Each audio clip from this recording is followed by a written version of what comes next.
लोकनाथा प्राणनाथा पुरातन पुण्यवंता पुण्यशीला पावना परितोषका प्रकांगे पूर्वीभावेश्वरी लोकला पुढे काळाग्नी काळरुद्राग्नी देखता तापती वय ब्रह्मांडी माहिले नेमो आवळे दंतमंगती नेत्राग्नी चालल्या ज्वाळा पूर्वी काढल्या वळे उच्चते मोडले माता किरीटी कुंडले वळी सुवर्ण घटिका सोती घंटा किंकिणा करा ठकारे पर्वता ऐसा बिगडा सडपा तळू चपळांपाता मोठे महाविपिंगते पडे कोटीच्या कोटी उड्डाणे जेवावे उदयकडे मंदाकरी सायका द्रोण क्रोधे उत्पाटिला वळे आळीला मागुतीला आला केला मनोगती मनासी टाकले मागे गतीची तुलना नसे आरंभा सोनी ब्रह्मांडा एवढा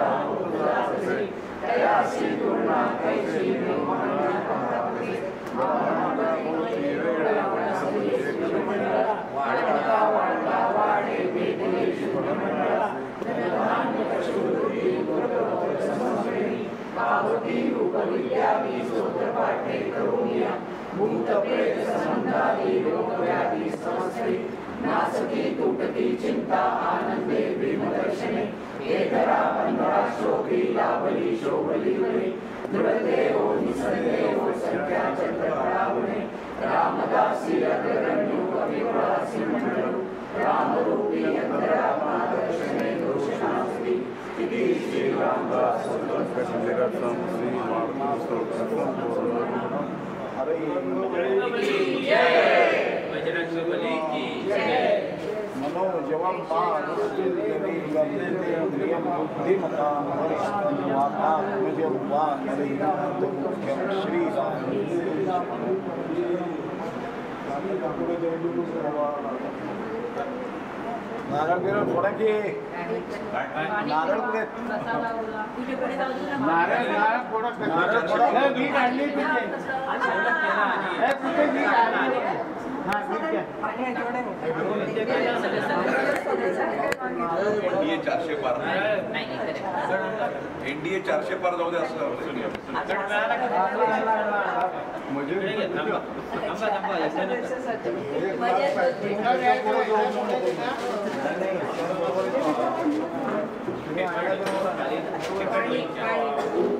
खाली चिकट पाणी नारळाचं पाणी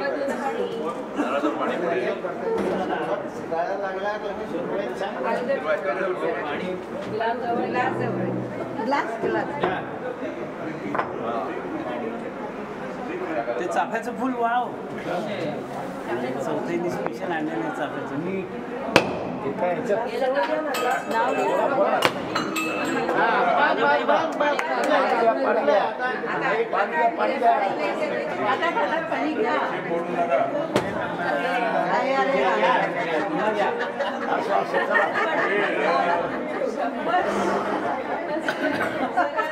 तरी चाकला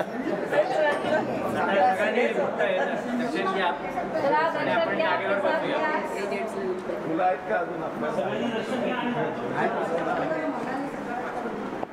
सर्वांनी दर्शन घेऊन जागेवरती स्थानापन्न व्हावे.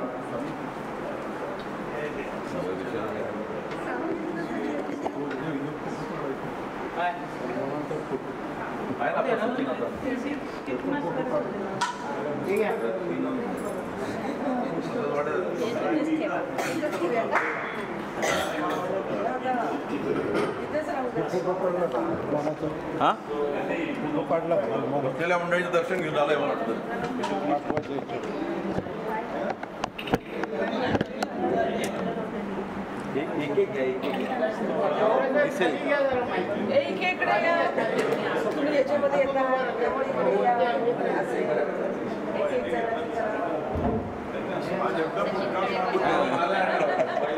सचिनकडे नाही, सचिनच्या कॅमेरा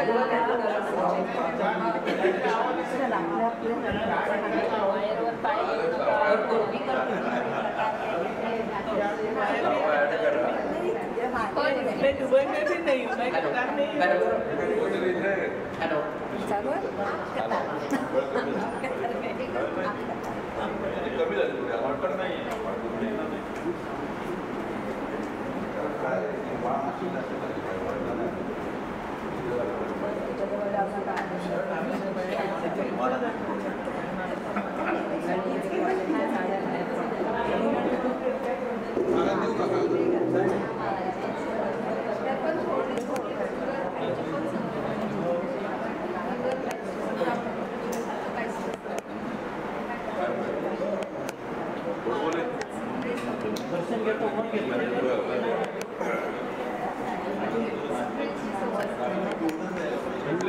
रोज लवकर येणारा पहिला अजून आला कसं नाही आपला 7:30ला याचा कार्यक्रम लोक सॉरी त्यामुळे गडबड आहे.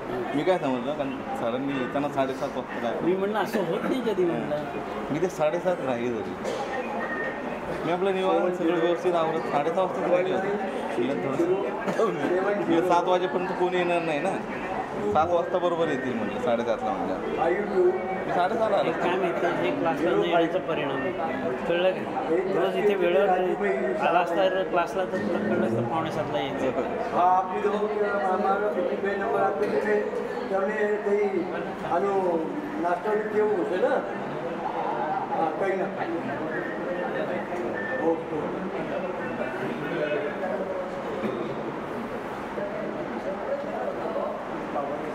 सुप्रभात, आगतम स्वागतम सुस्वागतम.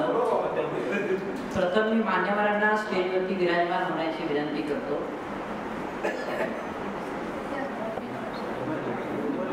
दीपाताई, अमृताताई, दीपाताई, जोगदेव काका, सीमाताई,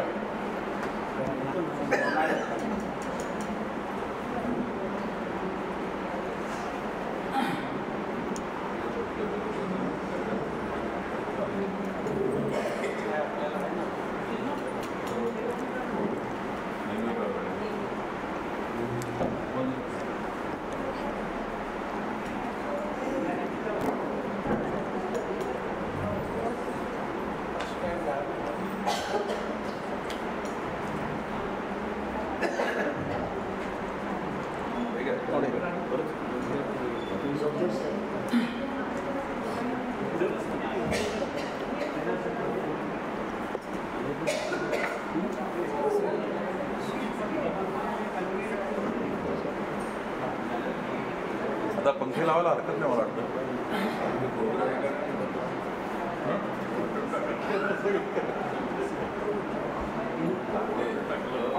सर्वप्रथम आपण आपल्या योग वर्गाची प्रार्थना म्हणूया. तर सर्वांनी हात जोडावे. सदा सवितृमंडल मध्यवर्ती नारायणा सरसिजा सरसन्नविष्टा केयूरवान मकरकुण्डलवान कीर्ति आदिरण्यमयपूर्वशङ्खचक्रा हरिओम रुद्राय नमः.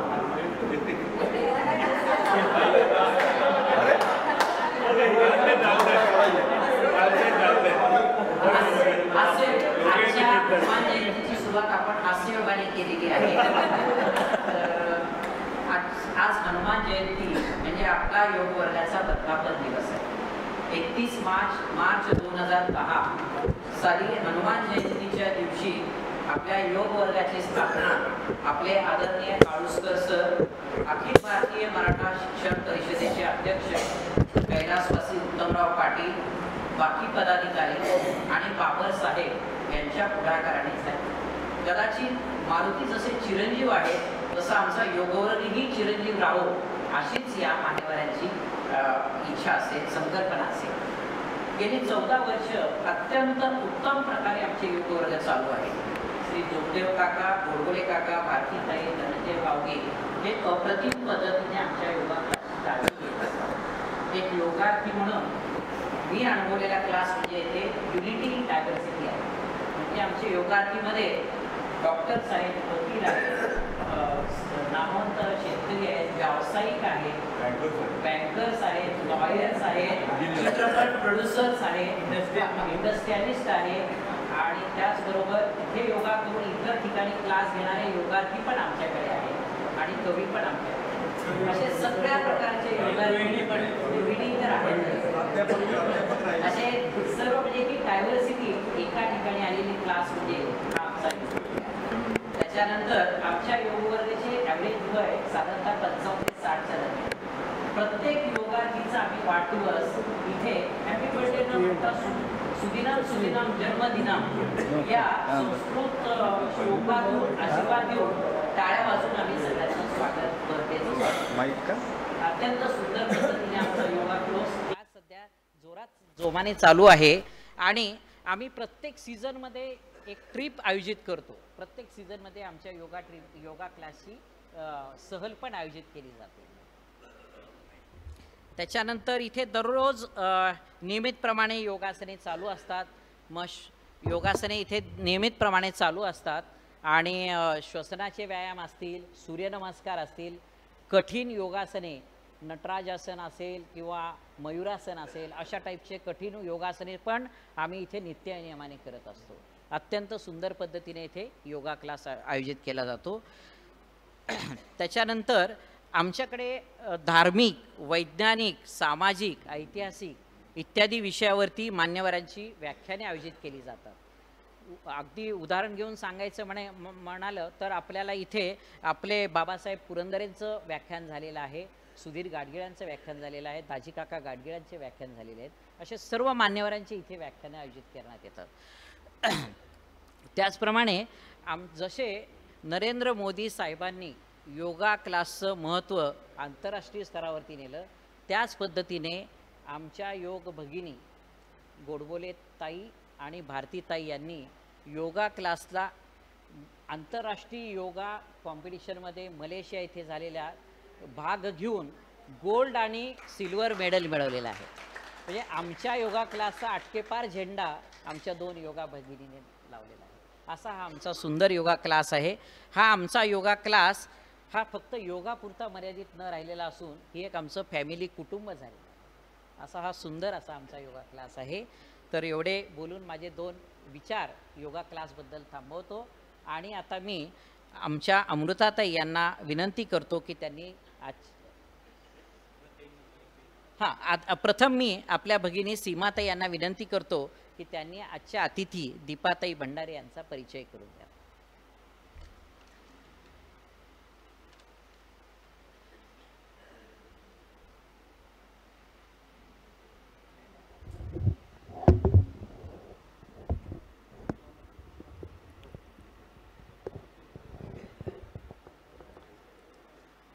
नमस्कार. व्यासपीठावरील मान्यवर आणि उपस्थित सर्व योगार्थी भगिनी आणि बंधू, आजच्या अतिथी दीपा शशिकांत भंडारे यांचा परिचय करून देण्याला सांगण्यात आलेला आहे.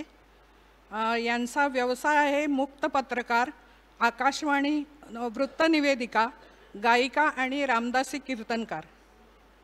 पुण्यात मराठी पत्रकारिता क्षेत्रात गेली 27 वर्ष त्या कार्यरत आहेत. पुण्यातील मान्यवर दैनिक वृत्तपत्रे तसेच सज्जनगड मासिक व इतर काही मासिकात गेली 27 वर्षे संगीत व अध्यात्मविषयक विपुल लेखन त्यांनी केलेलं आहे. सवाई गंधर्व संगीत महोत्सव आणि इतर संगीत कार्यक्रमांचे विविध माध्यमांसाठी 15 वर्षे संगीत समीक्षण केलेलं आहे. आकाशवाणी पुणे केंद्रावर गेली 23 वर्षे वृत्तनिवेदिका म्हणून कार्यरत आहेत.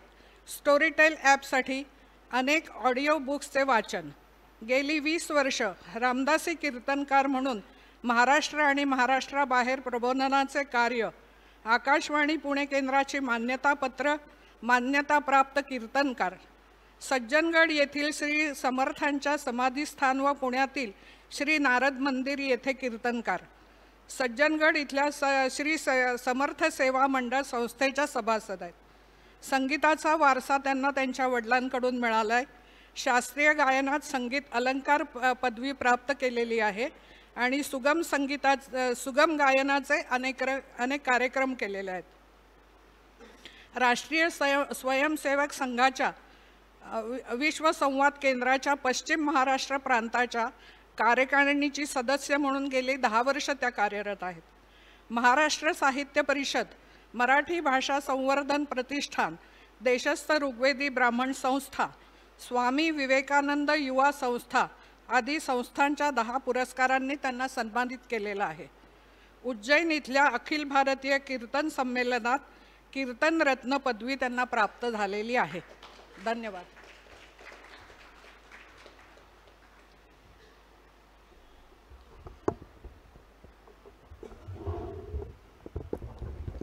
आपल्या कार्यक्रमाच्या अध्यक्ष अमृताताई यांना मी आता विनंती करतो की त्यांनी दीपाताईंचा सत्कार करावा.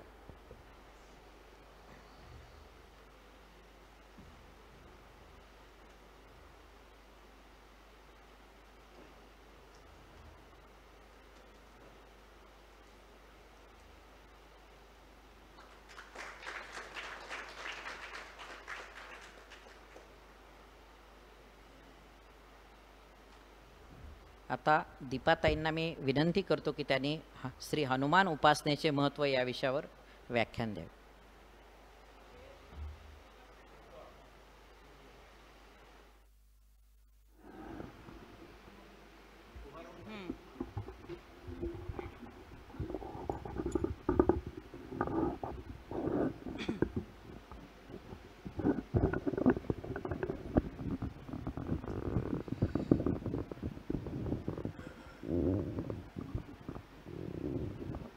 बस बस.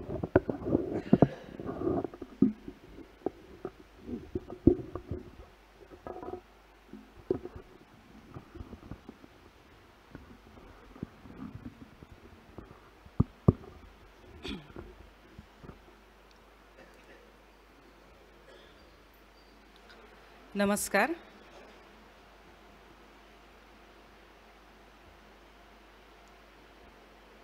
सर्वप्रथम आपण सर्वजणच प्रार्थना करूया, श्लोक म्हणूया. त्याच्यानंतर मी समर्थांचा हनुमानावरचा अत्यंत गाजलेला असा अभंग पहिला सादर करील आणि त्या अनुषंगाने आपण हनुमान उपासनेचं महत्त्व पाहूया. वक्रतुंड महाकाय सूर्यकोटी समप्रभ निर्विघ्नं कुरु मे देव सर्वकार्येषु सर्वदा. आपदामपहर्तारं दातारं सर्वसम्पदां लोकाभिरामं श्रीरामं भूयो भूयो नमाम्यहं. मनोजवं मारुततुल्यवेगं जितेन्द्रियं बुद्धिमतां वरिष्ठं वातात्मजं वानरयूथमुख्यं श्रीरामदूतं शरणं प्रपद्ये. गुरुर्ब्रह्मा गुरुर्विष्णुः गुरुर्देवो महेश्वरः गुरुः साक्षात् परब्रह्म तस्मै श्रीगुरवे नमः.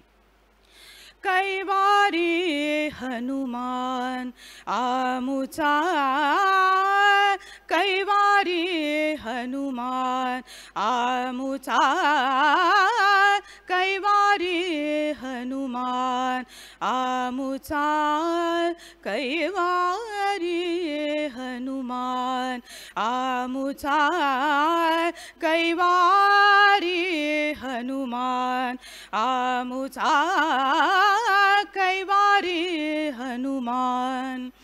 पाठी असता तो जग जेठी पाठी असता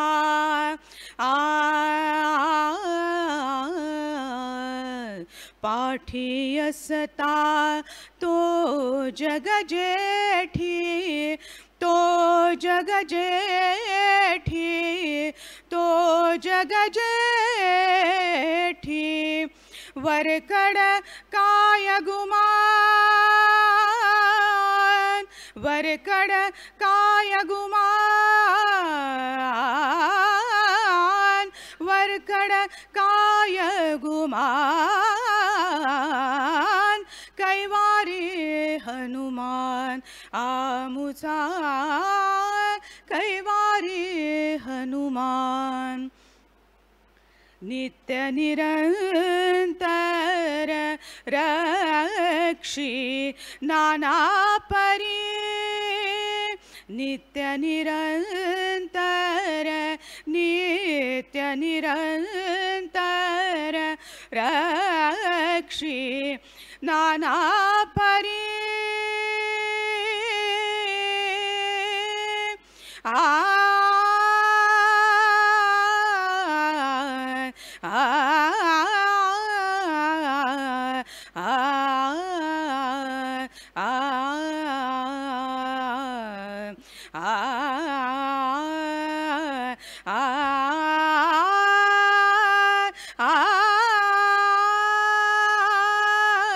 नित्य निरंतर रक्षी नाना परी धरुनिया अभिमान धरुनिया अभिमान धरुनिया अभिमान कैवारी हनुमान आमुचा कैवारी हनुमान द्रोणागिरी करी घेऊन आला द्रोणागिरी करी घेऊन आला द्रोणागिरी करी घेऊन आला लक्ष्मण प्राणनिधान लक्ष्मण प्राणनिधान लक्ष्मण प्राणनिधान कैवारी हनुमान आमुचा कैवारी हनुमान दासानुदासा हा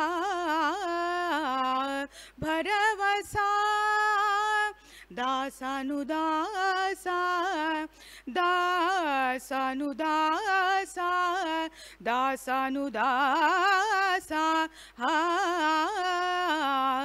भरवसा वाहतसे त्याची आण वाहतसे त्याची आण वाहतसे त्याची आण कैवारी हनुमान आमुचा कैवारी हनुमान आमुचा कैवारी हनुमान आमुचा कैवारी हो कैवारी हो कैवारी हनुमान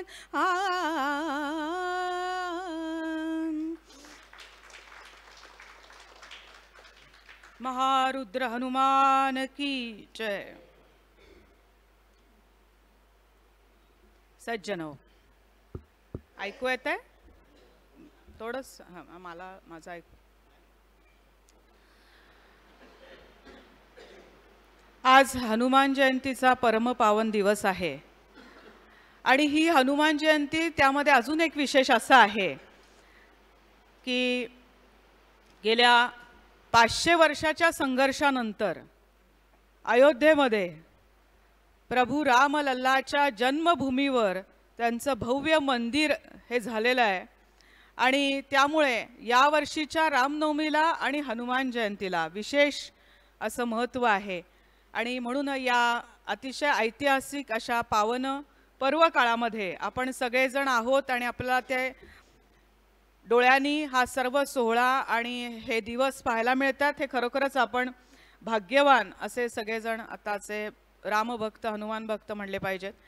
तेव्हा अशा या पावन पर्वाच्या सान्निध्यामध्ये पर्व काळामध्ये आज हनुमान जयंतीचा दिवस आणि वेळेत सगळं पूजा आणि आपलं भीमरूपी सर्व झालेलं आहे. तर सर्वप्रथम खरं तर आज मारुतीरायांचा जो जन्म आहे त्या जन्माची जी कथा आहे ती फक्त मी तुम्हाला थोडक्यात सांगणार आहे आधी, आणि मग हनुमान उपासनेचं महत्त्व या समर्थच्या काही अभंगाच्या अनुषंगाने असं बोलीन. तर खरं तर मारुतीरायांच्या जन्माची कथा आहे आपल्याला माहिती असेल, खरं तर वरच्यावर सगळ्यांना माहिती असते, पण त्याच्यातलं काही थोडंसं डिटेलिंग आहे ते सांगणं हे माझं कीर्तनकार म्हणून कर्तव्य आहे. कारण तुझ्या कृपे तुझे गुण गाऊ तेणे सुखी राहू सर्व काळ असं म्हटलेलं आहे. त्यांच्याच कृपेने आपण सर्वजण इथे आहोत आणि ते चैतन्य रूपाने आपल्या शरीरामध्ये आहेत म्हणून आपण हा सर्व सोहळा साजरा करू शकतो आहे. म्हणून त्यांच्या जन्म म्हणायचंच नाही, खरं तर ते अवतरण जे आहे असं म्हटलेलं आहे. कारण जन्म आणि मृत्यू हे आपल्या सर्वसामान्य किंचितज्ञ अल्पज्ञ जीवांना आहे, पण जे धर्मस्थापनेचे नर ते ईश्वराचे अवतार झाले आहेत आणि पुढे होणार देणे ईश्वराचे असं समर्थांनी म्हटलेलं आहे. तर ते धर्मस्थापनेचे नर हे त्यांचे अंशावतार म्हणून येतात. तसेच समर्थ रामदास स्वामी हे हनुमानाचे अंशावतार म्हणून कलियुगामध्ये धर्मस्थापनेचं कार्य करण्यासाठी अवतीर्ण झाले. त्यांचा जन्म झालेला नाही आहे. श्री राम जन्मोत्सव असंच म्हणतो, पण रामनवमीच्या दिवशी समर्थांचं रामनवमीच्याच वेळेला अवतरण झालंय ते धर्मस्थापनेसाठी झालेलं आहे. तसंच मारुतीरायांचं अवतरण हे देवाभक्ताचं ऐक्य आणि हरिहरांचं ऐक्य दाखवण्यासाठी, म्हणून खरं तर त्यांचं अवतरण हे केवळ 5-6 दिवसानंतर श्रीरामांच्या अवतरण झाल्यानंतर 6 दिवसांनी आहे. आणि म्हणून त्यांच्या या लोककल्याणासाठी साक्षात भगवान महादेवानी खरं तर हा 11वा रुद्र अवतार धारण केलेला आहे आणि तो लोककल्याणासाठी आहे आणि त्याचबरोबर तो चिरंजीव असा आहे. म्हणजे शिवतत्व हे चिरंजीव अनादी अनंत आहेच आहे, पण साक्षात देहधारी म्हणजे अजूनही मारुतीरायांचे दृष्टांत आणि प्रत्यक्ष दर्शन हे अनेकांना आज हजारो वर्ष होत आहे. हिमालयामध्ये अनेकांना याचं दर्शन अजूनही होत असतं. तेव्हा देहामध्ये मारुतीरायांचं चिरंजीवित्व हे आहे आणि म्हणून त्यांची जन्मकथा ही म्हणजे व्यवहारदृष्ट्या जन्मकथा म्हणते मी, अवतरण कथा ही आपल्याला सांगणं हे माझं कर्तव्य आहे. त्यामुळे मारुतीरायांचे म्हणजे पिताश्री सुग्रीव हा किष्किंधा नगरीचा राजा होता. वाली हा नंतर त्यांनी बळकावलेला आहे. पहिल्यांदा सुग्रीव हा किष्किंधा नगरीचा राजा होता आणि त्या राज्याचा हा सुग्रीव राजाचा सेनापती जो होता त्यांचं नाव केसरी, हे केसरी वानर हे सेनापती होते आणि ते अतिशय शूरवीर होते, पराक्रमी होते आणि नुसते पराक्रमी नव्हते तर अतिशय विद्वान होते आणि 3 वेदांचा अभ्यास त्यांचा स्वतःचा होता. असरे हे केसरी वानर आणि त्यांची पत्नी अंजनी ही सुद्धा अतिशय पराक्रमी होती, तेजस्वी होती आणि धर्मपरायण होती आणि साक्षात भगवान शंकराची भक्त होती. तर केसरी वानर आणि अंजनी यांना असं वाटत होतं की आपल्याला अतिशय महापराक्रमी असा भगवत भक्त पुत्र व्हावा आणि म्हणून अंजनी मातेनं ऋष्यमुख पर्वतावर पराक्रमी महान भगवत भक्त पुत्र होण्यासाठी, कारण असे पुत्र आणि त्यांच्या वानर सेनेमध्ये त्यांना अनेक झाले, पण मुख्य इच्छा ही महापराक्रमी चिरंजीवी दीर्घायुषी आणि ईश्वराचा भक्त असा पुत्र प्राप्त व्हावा अशी त्यांची सदिच्छा होती. तर त्यामुळे ऋष्यमुख पर्वतावर अंजनी मातेनं तप सुरू केलं, अन्न पाणी वर्ज केलं आणि ऊन वारा थंडी पाऊस याच्यामध्ये त्या पर्वतावर बसून केवळ ओम नमः शिवाय ओम नमः शिवाय असा जप करत हे तप आचरायला सुरुवात केली आणि दीर्घकाळ गेला आणि साक्षात भगवान शंकर हे या अंजनी मातेला प्रसन्न झाले आणि त्यांनी त्यांना वर दिला की तुझ्या तपश्चर्यावर मी प्रसन्न आहे, तुला काय हवा तो वर माग. तेव्हा अंजनी माता म्हणाली की तुम्ही सर्वज्ञ आहात, तुम्हाला माहिती आहे मी कशासाठी तपश्चर्या करते. तर चिरंजीवी, अतिशय महान पराक्रमी आणि भागवत भक्त आणि रघुकुळ टिळकाचा, रामरायाचा सेवक असा भगवत भक्त पुत्र माझ्या पोटी जन्माला यावा आणि तो महाप्रतापी असावा अशीच माझी इच्छा आहे. तेव्हा भगवान शंकर म्हणाले की हे नियतीने ठरवलेल्या काही गोष्टी असतात, त्यानुसारच हे घडत आहे आणि म्हणून 11वा रुद्र म्हणून मी तुझ्या पोटी जन्माला येईन आणि असा पराक्रम नक्कीच करेन आणि मी भगवंताचा भक्त म्हणून तुझ्या पोटी जन्माला येईन असं स्वतःच महादेवांनी सांगितलं. तेव्हा तू असं कर, फक्त डोळे मिटून या पर्वतावर अशीच बसून राहा आणि हाताची ओंजळ करून बस आणि तुझ्या हातामध्ये जो प्रसाद योग्य वेळी पडेल तो प्रसाद तू भक्षण कर आणि त्या प्रसादातून, तो दिव्य प्रसाद असेल त्या प्रसादातून माझा नक्की जन्म होईल. आणि असं सांगून भगवान शंकर हे अंतर्धान पावले. त्यानंतर ऋषमुख पर्वतावर अंजनी माता तशीच तपश्चर्या करत होती. इकडे दशरथ राजानं अयोध्येमध्ये पुत्र प्राप्तीसाठी पुत्रकामेष्टी यज्ञ केला. त्याची मोठी कथा आपल्या सर्वांना माहिती आहे, मी ती सांगत नाही. त्या पुत्रकामेष्टी यज्ञ वेदीतून साक्षात अग्निनारायण प्रकट झाले आणि या अग्निनारायणाने हा जो यज्ञाचे यजमान होते ते ऋष्यशृंग नावाचे ऋषी होते आणि त्यांची पत्नी शांता. या ऋष्यशृंग अतिशय कडक तपश्चर्या करणारे आणि कडक ब्रह्मचारी होते आणि त्यांनी मंत्रसिद्धी होती. त्यामुळे दररोज आश्रमामध्ये जेव्हा अग्नीला आहुती देत असत योग्य पद्धतीने दरवेळेस जो काही आत्ताच्या भाषेमध्ये अग्निहोत्र आणि अग्नीची आहुती दररोज त्यांची उपासना असे, त्या अग्नीला आहुती दिल्यानंतर साक्षात अग्निनारायण या विभांडक ऋषींच्या आश्रमामध्ये प्रकट होत असत आणि त्यांची आहुती स्वतःच्या हाताने घेत असत.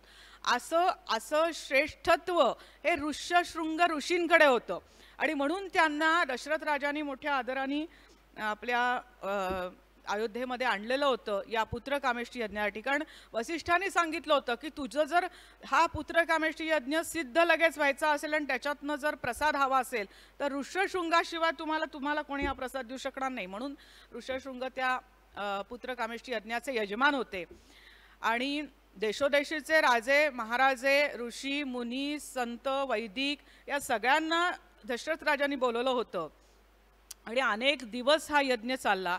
या यज्ञासाठी वाल्मिकी रामायणात सांगितलेलं आहे की स्वतः दशरथ राजांनी 10 कोटी सुवर्ण मुद्रा या दक्षिणा म्हणून या सगळ्यांना दिल्या आणि 40 कोटी रजत मुद्रा म्हणजे चांदीची नाणी, चांदीच्या मुद्रा या सुद्धा या सर्व ऋषीमुनींना वैदिकांना हा राजांनी दक्षिणा म्हणून दिली होती. आणि अशामुळे हा अतिशय उत्तम आणि पूर्णतः सिद्ध होईल असा यज्ञाचीच ही सगळी योजना होती. त्यानुसार ऋष्यशृंगांच्या हस्ते पूर्णाहुती झाली आणि साक्षात अग्निनारायण प्रकट झाले आणि त्यांच्या हातामध्ये सोन्याच्या थाळीमध्ये स्वर्गातून साक्षात भगवान नारायणांनी पाठवलेला पायसाचा प्रसाद होता आणि या सोन्याच्या थाळीवर हा पायसाचा प्रसाद खिरीचा आणि त्याच्यावर चांदीचं झाकण असं अतिशय सुंदर असं प्रसाद घेऊन हे अग्निनारायण तेजस्वी प्रकट झाले आणि म्हणाले दशरथा घे हे पायसदान. तेव्हा हा प्रसाद मिळाल्यानंतर दशरथांनी या पायसाचे 2 भाग केले, म्हणजे खिरीचे 2 भाग केले. एक अर्धा भाग आपली पहिली ज्येष्ठ पत्नी कौसल्या माता हिला सगळ्यात जास्त प्रसाद दिलेला आहे अर्धा भागाच्या आणि दुसरे अर्धा भाग होता त्याचे 2 भाग केले पाव आणि 1 पाव भाग हा सुमित्रेला आणि 1 पाव भाग हा कैकेयी मातेला दिला. तर यामध्ये सौती मत्सर जागा झाला आणि कैकेयीला असं वाटलं की मी अतिशय तरुण, म्हणजे उशिरा 3रं लग्न झालेलं दशरथांचं, ती अतिशय तरुण होती, सुंदर होती, शिवाय पराक्रमी होती. म्हणजे अनेक वेळा दशरथ राजांच्या युद्धामध्ये तिने त्यांचं सारथ्य केलं होतं, त्यांच्या रथाचं साक्षात युद्ध लढलं होतं. तेव्हा तिला तो अहंकार होता आणि त्यामुळे तिला असं वाटलं की मी एवढी आवडती राणी असताना मला पहिल्यांदा प्रसाद आणि तो सुद्धा अर्धा पावच दिला, म्हणजे अर्धा दिला नाही. म्हणजे किती बारीकशा गोष्टीवरनं बायकांचा मत्सर जागा होऊ शकतो हे सांगायचा मुद्दा होता. आणि म्हणून तिने काय केलं, तो प्रसाद असा द्रोणातला असाच त्या खिडकीच्या पाशी भिरकावून ठेवून दिला रागावून आणि मी तो प्रसाद भक्षण करणार नाही, माझा अपमान झालेला आहे असं म्हणून तिने ठेवला. इतक्यात एक घार उडत आली आणि तिने तो द्रोण चोचीमध्ये घेतला आणि उडत उडत जाऊन ऋष्यमुख पर्वतावर हाताची ओंजळ करून पुन्हा ओम नमः शिवाय ओम नमः शिवाय असा जप करत बसलेल्या अंजनी मातेच्या हातामध्ये तो प्रसाद टाकला आणि ती घार अप्सरा रूपामध्ये प्रकट झाली आणि तिचा उद्धार झाला. ती जी अप्सरा होती तिने ब्रह्मदेवांचा एकदा अपमान केला होता आणि म्हणून ब्रह्मदेवाने तिला शाप दिला होता की तू पक्षिणी योनीमध्ये जाशील. आणि तेव्हा मात्र ती अतिशय सुंदर असणारी अप्सरा, तिला अतिशय वाईट वाटलं की आपल्यासारखी एवढी अप्सरा आणि ती पक्षी योनीत आपण जायचं जन्म घे. तेव्हा तिने पाय धरले आणि सांगितलं क्षमा करा, मला उशाप तरी द्या काही. तेव्हा एक युगापर्यंत तू पक्षिणी योनीपर्यंत राहशील आणि त्यानंतर जेव्हा हा दैवी कार्य हे असेल तेव्हा पायस हे उचलून त्या अंजनी मातेच्या हातामध्ये ठेवायचा, हा जो तिला प्रसाद द्यायचा योग तुझ्या हस्ते होईल आणि तुझ्याकडनं हे दैवी कार्य झाल्यानंतर तुझा उद्धार होईल. म्हणजे बघा की मला एवढंच सांगायचंय की आपण म्हणतो प्रारब्ध आणि प्रयत्न आहे, पण अनेक गोष्टी या नियतीने योजून ठेवलेल्या असतात. त्या केवळ आपल्या आयुष्यात तर असतातच, आपलं काय 50, 60, 70 वर्षाचं अतिशय क्षुल्लक आयुष्य आहे, पण युगानुयुग किंवा पुढच्या 100 वर्षात 200 वर्षात भारताची नियती काय होती, 500 वर्षानंतर अयोध्येमध्ये खरं तर मंदिर झालेलं आहे. म्हणजे मुद्दाम सांगावंसं वाटतं, कारण जेव्हा ज्यांचे सर्वस्व प्रभू रामचंद्र होते असे आमचे समर्थ रामदास स्वामी 350 वर्षापूर्वी त्या यवनी काळामध्ये देशाटन पूर्ण केलं आणि सर्व यवनी अत्याचार डोळ्यांनी पाहिलेले आहेत समर्थांनी. 12 वर्ष टाकळी इथे तपश्चर्या केल्यानंतर समर्थ 12 वर्ष देशाटन करण्यासाठी निघाले आणि सकळ पृथ्वी आंदोळली, धर्म गेला, असा प्रकारचा सगळा माहोल, सगळा तेव्हाचा सगळा काळ हा समर्थांनी पाहिला होता. यवनी राज्य होतं, 4 शाह्या होत्या आणि केवळ नुसतं राज्य नव्हतं तर अन्याय अत्याचार हिंदूंचे चालले होते, हिंदूंची कत्तल केली जात होती. त्यानंतर घरातनं स्त्रिया पळवून नेल्या जात होत्या, त्या भ्रष्ट केल्या जात होत्या, त्या परदेशात विकल्या जात होत्या आणि हे समर्थांनी सर्व लिहून ठेवलेलं आहे. किती ब्राह्मणी गुजरणी भ्रष्ट विल्या, किती त्या सुंदरा हाल होऊन मेल्या. तेव्हा अशा प्रकारचं सगळं यवनी राज्य आणि सगळा अन्याय अत्याचार असताना, माजलेला असताना समर्थांनी नाशिकपासून उत्तर भारताकडे तीर्थयात्रा सुरुवात केली आणि आज हे तू हिमाचल खरं केली आहे, कंदाहारपर्यंत समर्थ गेलेत, कारण तिथपर्यंत समर्थांनी मारुतीरायांची स्थापना केलेली आहे. जिथे जिथे समर्थ गेले तिथे समर्थांनी मारुतीरायांची स्थापना केली आहे. मग त्या हिमालयात शंकराचार्य टेकडीच्या इथे सुद्धा समर्थांचा मारुती आहे, आसाममध्ये सुद्धा समर्थांनी मारुती स्थापन केला आणि आसाममध्ये समर्थांचा मठ आहे. काशी क्षेत्री घाटावर, मनकर्णिका घाटावर माहित नाही मला, पण एका घाटाचं नाव आता आठवत नाही, पण तिथेही समर्थांनी मारुती स्थापन केलेला आहे. तेव्हा सांगायचं उद्देश म्हणजे समर्थांनी त्या काळामध्ये जे आगेकूच केलं ते सर्वप्रथम ज्या रामरायाची आयुष्यभर त्याच्या अस्तित्वासाठी, त्याच्या प्राप्तीसाठी ही ओढ होती, त्या अयोध्येकडे पहिल्यांदा खरं तर समर्थांनी कूच केलेलं आहे. दक्षिण भारताची यात्रा पहिली केली नाही, पहिले गेले ते उत्तर भारताकडे आणि अयोध्येला गेले आणि अयोध्येला गेल्यानंतर सगळं यवनीच राज्य होतं आणि तेव्हा बाबराची मशीद तशीच होती. तेव्हा त्या मशिदीमध्ये खरं तर आत्ताचं जे राम जन्माची जी घुमटी आहे ती होती आणि त्या काळात तर सर्वार्थाने मुस्लिम राज्य असल्यामुळे त्या समर्थांना मशिदीत सुद्धा प्रवेश मिळाला असेल का नाही या प्रकारची कुठली नोंद नाही. पण समर्थ अतिशय कळवळले आणि अक्षरशः अश्रूंचा पूर दाटला की ज्या रामरायासाठी आपण आता अत्यंत आतुर आहोत भेटण्यासाठी, त्या रामलल्लाची जन्मभूमी ही अशी यवनांच्या मशिदीमध्ये बंदिस्त आहे. तेव्हा आपल्यालाच आत्ता कळतंय की किती यातना आपल्याला आत्तापर्यंत होत होत्या आणि आत्तापर्यंत या केवळ 30 वर्षाच्या संघर्षात 1 लाखाहून अधिक लोकांनी आपले प्राणदान हे या अयोध्येच्या मंदिरासाठी दिलेले आहेत. अनेक साधू संत महंत कोड असतील, प्रसिद्ध आहेत, अप्रसिद्ध आहेत, अशा सगळ्यांनी त्याच्यासाठी जीव टाकला, हाच शब्द आहे. तेव्हा या पार्श्वभूमीवर समर्थ जेव्हा अयोध्येत गेले असतील तेव्हा त्यांना किती त्रास झाला असेल, किती वेदना झाल्या असतील आणि म्हणून तिथून ते काशीला गेले. तेव्हा काशीत त्यांनी म्हणजे स्वप्न पाहिलं की स्वराज्य, स्वधर्म आणि आपला ऐसा पाहिजे राजा कैपक्षी परमार्थी आमच्या हिंदू धर्माचं रक्षण करणारा, स्वधर्म स्वराज्य असा जो स्थापन करणारा राजा हे भगवंता तू आम्हाला दे, अशीच प्रार्थना काशी विश्वेश्वराकडे समर्थांनी केली. आणि मुद्दाम हा संदर्भ सांगते कारण आत्ताचा हा संदर्भ आहे म्हणून मी हे सगळं बोलतीये. आपल्या कथेकडे येणार आहे, पण तेव्हा तिथे काशीला आनंदवन भुवन असं खरं पुराणाचं नाव आहे. आणि तिथे समर्थांना महाराष्ट्रामध्ये छत्रपती शिवाजी महाराजांचं राज्य स्थापन झालेलं हे स्वप्न पडलेलं आहे काशी क्षेत्री. आणि म्हणून जेव्हा साक्षात छत्रपतींचं राज्य महाराष्ट्रात झालं तेव्हा समर्थ म्हणाले की स्वप्नीचे देखील राती ते ते तैसेची होत असे, हिंडता फिरता आलो आनंदवन भुवनी. उदंड झाले पाणी स्नान संध्या करावया, बुडाला औरंग्या पापी म्लेंच्या संवार झाला, मोडिली मांडिली क्षेत्रे आनंद वनभुवनी. तेव्हा या महाराष्ट्राचं आनंद वनभुवन झालेलं समर्थांनी पाहिलं तेव्हा त्यांच्या दृष्टीने महाराष्ट्राला रामराजाच खरं तर त्या काळामध्ये मिळाला होता. तेव्हा अशा पद्धतीने त्या समर्थांचा म्हणजे तो सगळा जो प्रवास होता तो या पद्धतीने भावनिक प्रवास पूर्ण झाला तो छत्रपतींचं राज्य स्थापन झाल्यावर. असो, सांगायचा उद्देश त्या ऋष्यमुख पर्वतावर त्या अंजनी मातेच्या हातात तो पयसाचा प्रसाद पडला आणि तिने तो भक्षण केला आणि यथावकाश प्रसूत त्या झाल्या. आणि चैत्र शुद्ध पौर्णिमेच्या दिवशी मारुतीरायांचा अवतरण झालं.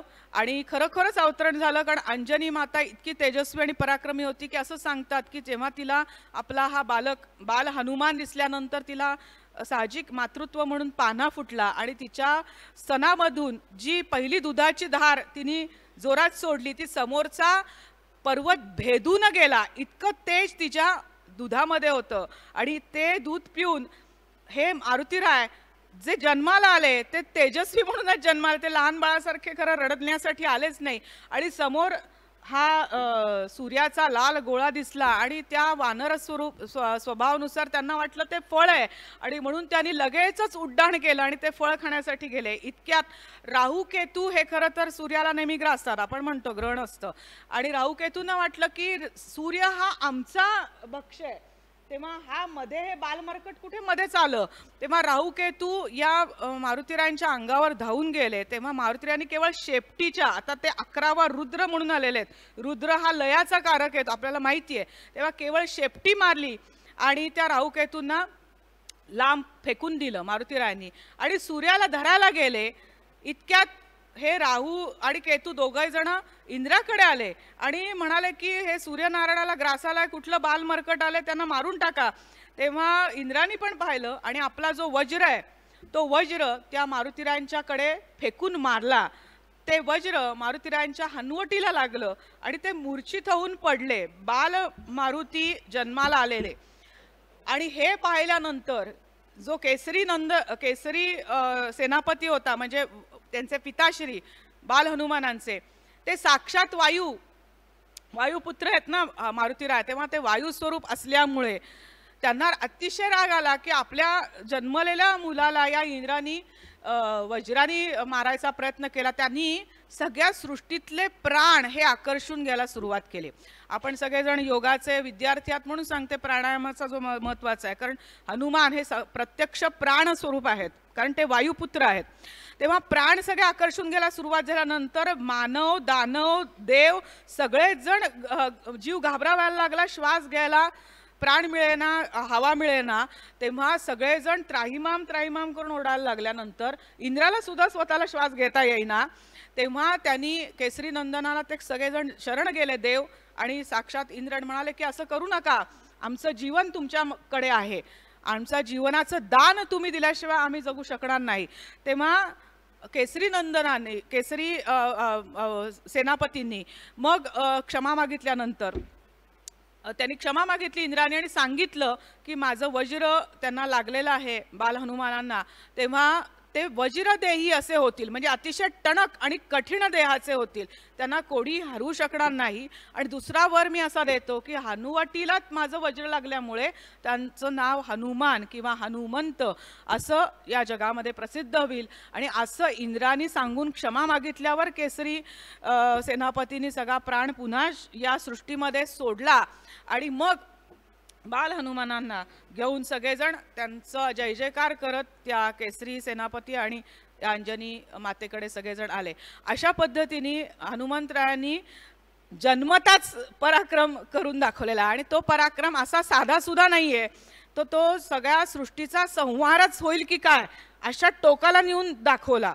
आणि म्हणूनच कारण ते साक्षात महादेवांचे अवतार आहेत आणि महादेव हे लयाचे कारक आहेत, म्हणूनच 11वा रुद्र असल्यामुळे ते जसं भगवंतानी आपलं वचन दिलेलं आहे, परित्राणाय साधूनाम विनाशाय च दुष्कृताम धर्म संस्थापनार्थाय संभवामी युगे युगे, तसा भगवंतानी तो अवतार श्रीरामाचा धारण केला आणि त्याला साह्यभूत म्हणून भगवान महादेवांनी मारुतीरायांचा अवतार धारण केला आणि सज्जनांचं रक्षण आणि दुर्जनांचं निर्दालन हेच त्यांच्या जीवनाचं मुख्य ध्येय होतं आणि म्हणून त्या अनुषंगाने हा मारुतीरायांचा जन्म आहे. आता मी म्हटलं त्याप्रमाणे समर्थ हे मारुतीरायांचे अंशावतार. समर्थांनी केवळ महाराष्ट्रात नाहीत तर मगाशी सांगितल्याप्रमाणे अवघ्या देशभरामध्ये रामभक्तीची, श्रीराम भक्तीची आणि श्री हनुमान भक्तीची मुहूर्तमेढ या सर्व देशभरामध्ये रोवली आणि रामभक्तीचे आणि हनुमान भक्तीचे मानदंड म्हणून अलीकडच्या काळातले महाराष्ट्रातले हे अग्रगण्य संत समर्थ रामदास स्वामी महाराज आहेत.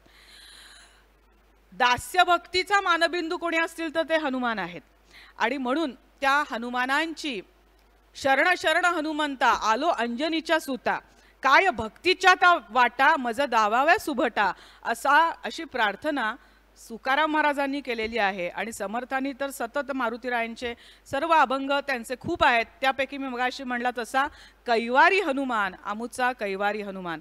तेव्हा हनुमानाची उपासना, कारण काय माहितीये का, श्री रामप्राप्तीची गुरुकुल्ली जर काही असेल तर ती हनुमान उपासना आहे असं शास्त्र सांगतं. कारण मारुतीराय हे श्रीरामांचे सर्वस्व आहेत. किंबहुना स्वतः रामाने सांगितलंय की श्री मारुतीराय हे जर त्यांना जर रामायणातून वगळलं तर रामायण काहीच नाही. जो खरा 70% परमार्थ आहे तो श्री मारुतीरायांचा आहे आणि प्रभू रामचंद्र हे मारुतीरायांचे अखंड ऋणी आहेत भक्त म्हणून. म्हणजे ते भक्त आहेत, भक्ताचे ऋणी प्रभू रामचंद्र आहेत आणि भगवंताचे ऋणी आणि दास्य हे स्वतः हनुमंताने केले. तेव्हा देवा भक्ताचं ऐक्य हे असं असल्यामुळे मारुतीरायांची उपासना केल्याशिवाय रामप्राप्ती होऊ शकत नाही. म्हणून रामप्राप्तीची गुरुकिल्ली ही हनुमान उपासना आहे. ज्याला ज्याला आत्माराम प्राप्ती करून घ्यायची आहे, आत्मज्ञान प्राप्त करून घ्यायचं आहे, श्रीरामाची कृपा प्राप्त करून घ्यायची आहे, त्यांनी सर्वप्रथम श्री हनुमान उपासना केली पाहिजे. आणि ती हनुमान उपासना उत्तम पद्धतीने झाली तरच काय भक्तीच्या त्या वाटा मज दावावा सुबटा असं तुकाराम महाराजांनी म्हणलंय. तसं साक्षात मारुतीराय हे रामाकडे जाण्याच्या वाटा, भक्तीच्या वाटा हे आपल्याला सर्वांना ते दाखवत असतात, सूक्ष्म रूपाने दाखवत असतात. जशी तुमची उपासना वाढत जाते तसं तसं तुम्हाला आत्मारामाकडे, आत्मज्ञानाकडे जाण्यासाठीच्या वाटा हे हनुमान दाखवत असतात. म्हणून हनुमान उपासना ही श्रेष्ठ आहे आणि स्वतः समर्थ हनुमानाचे उपासक असल्यामुळे त्यांनी आपल्या स्वरूप संप्रदायामध्ये, श्रीराम संप्रदाय असा नाही, समर्थांच्या संप्रदायाचं नाव हे स्वरूप संप्रदाय, म्हणजे स्वरूपाची प्राप्ती करून देणारा संप्रदाय आहे. आणि म्हणून स्वरूप संप्रदाय अयोध्या मठ, मी मगाशी म्हटलं जसं समर्थ पहिले गेले ते अयोध्येकडे गेले कारण तो मुख्य मठ त्यांच्या दृष्टीने, आणि श्रीराम हे त्यांचे साक्षात सद्गुरू आहेत, मारुतीराय हे सुद्धा सद्गुरू आहेत. कारण जी परंपरा सांगितली जाते अनुग्रहाची ती कुलगुरू आदिनारायण, वसिष्ठ, श्रीराम, मारुती आणि मग समर्थांकडे तो श्रीराम जय राम जय जय राम हा त्रयोदशाक्षरी मंत्र आलेला आहे. आणि म्हणून स्वरूप संप्रदाय अयोध्या मठ, जानकी देवी श्री रघुनाथ दैवत आणि मारुती उपासना नेमस्त वाढविला परमार्थ रामदासी असं समर्थांनी आपल्या संप्रदायाचं वर्णन करून ठेवलेलं आहे. म्हणून स्वरूप संप्रदायामध्ये मारुती उपासनेला रामाच्या उपासनेबरोबर अतिशय महत्त्व आहे.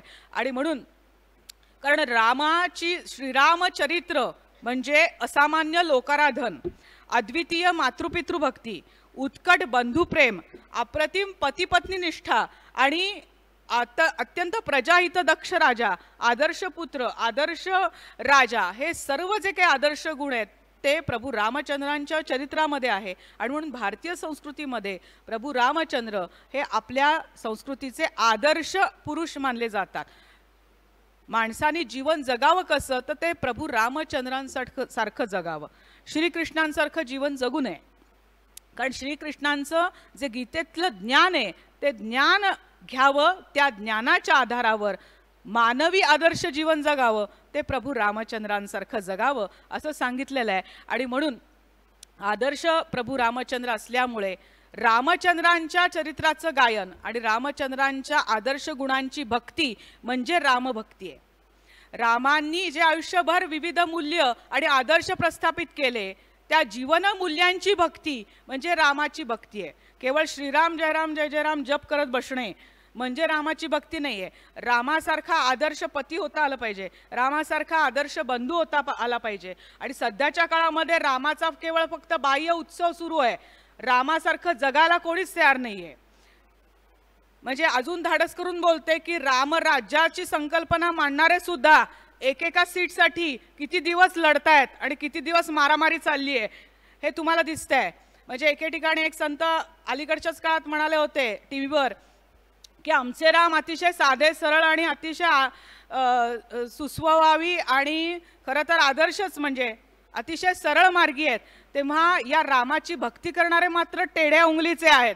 आणि सरळ सोट असणाऱ्या रामानी हसत हसत त्याचा राज्याभिषेक होणार होता आणि एका क्षणात कैकेयीने सांगितलं की तुम्हाला वनवासाला जायचंय या वरानी. तेव्हा हसत हसत 10 मिनिटात वल्कल धारण करून प्रभू रामचंद्र हसत हसत वनात गेले, ते सुद्धा 1-2 वर्षासाठी नाही तर 14 वर्षासाठी. आणि मग रामाचं मंदिर बांधणारे खुर्चीवर किती वर्ष चिटकून आहेत आणि पुढे किती काळ त्यांना चिटकून राहायचंय हा विचार केला असता रामाचा आदर्श हा आचरणात आणणं. पुढचं सांगते मी, कोणीच राम म्हणून जन्माला आलेलं नाहीये, पण रामानी स्थापन केलेले जे आदर्श आहेत, रामानी स्थापन केलेली जी जीवनमूल्य आहेत, रामानी स्थापन केलेली ज्या सर्व प्रकारच्या आदर्श गोष्टी आहेत त्या आचरणात आणण्यासाठी 10% सुद्धा आचरणात आणण्यासाठी किती मोठी तपश्चर्या ही माणसाला करावी लागते. म्हणून रामाचं चरित्राचं आचरण करायचं आहे.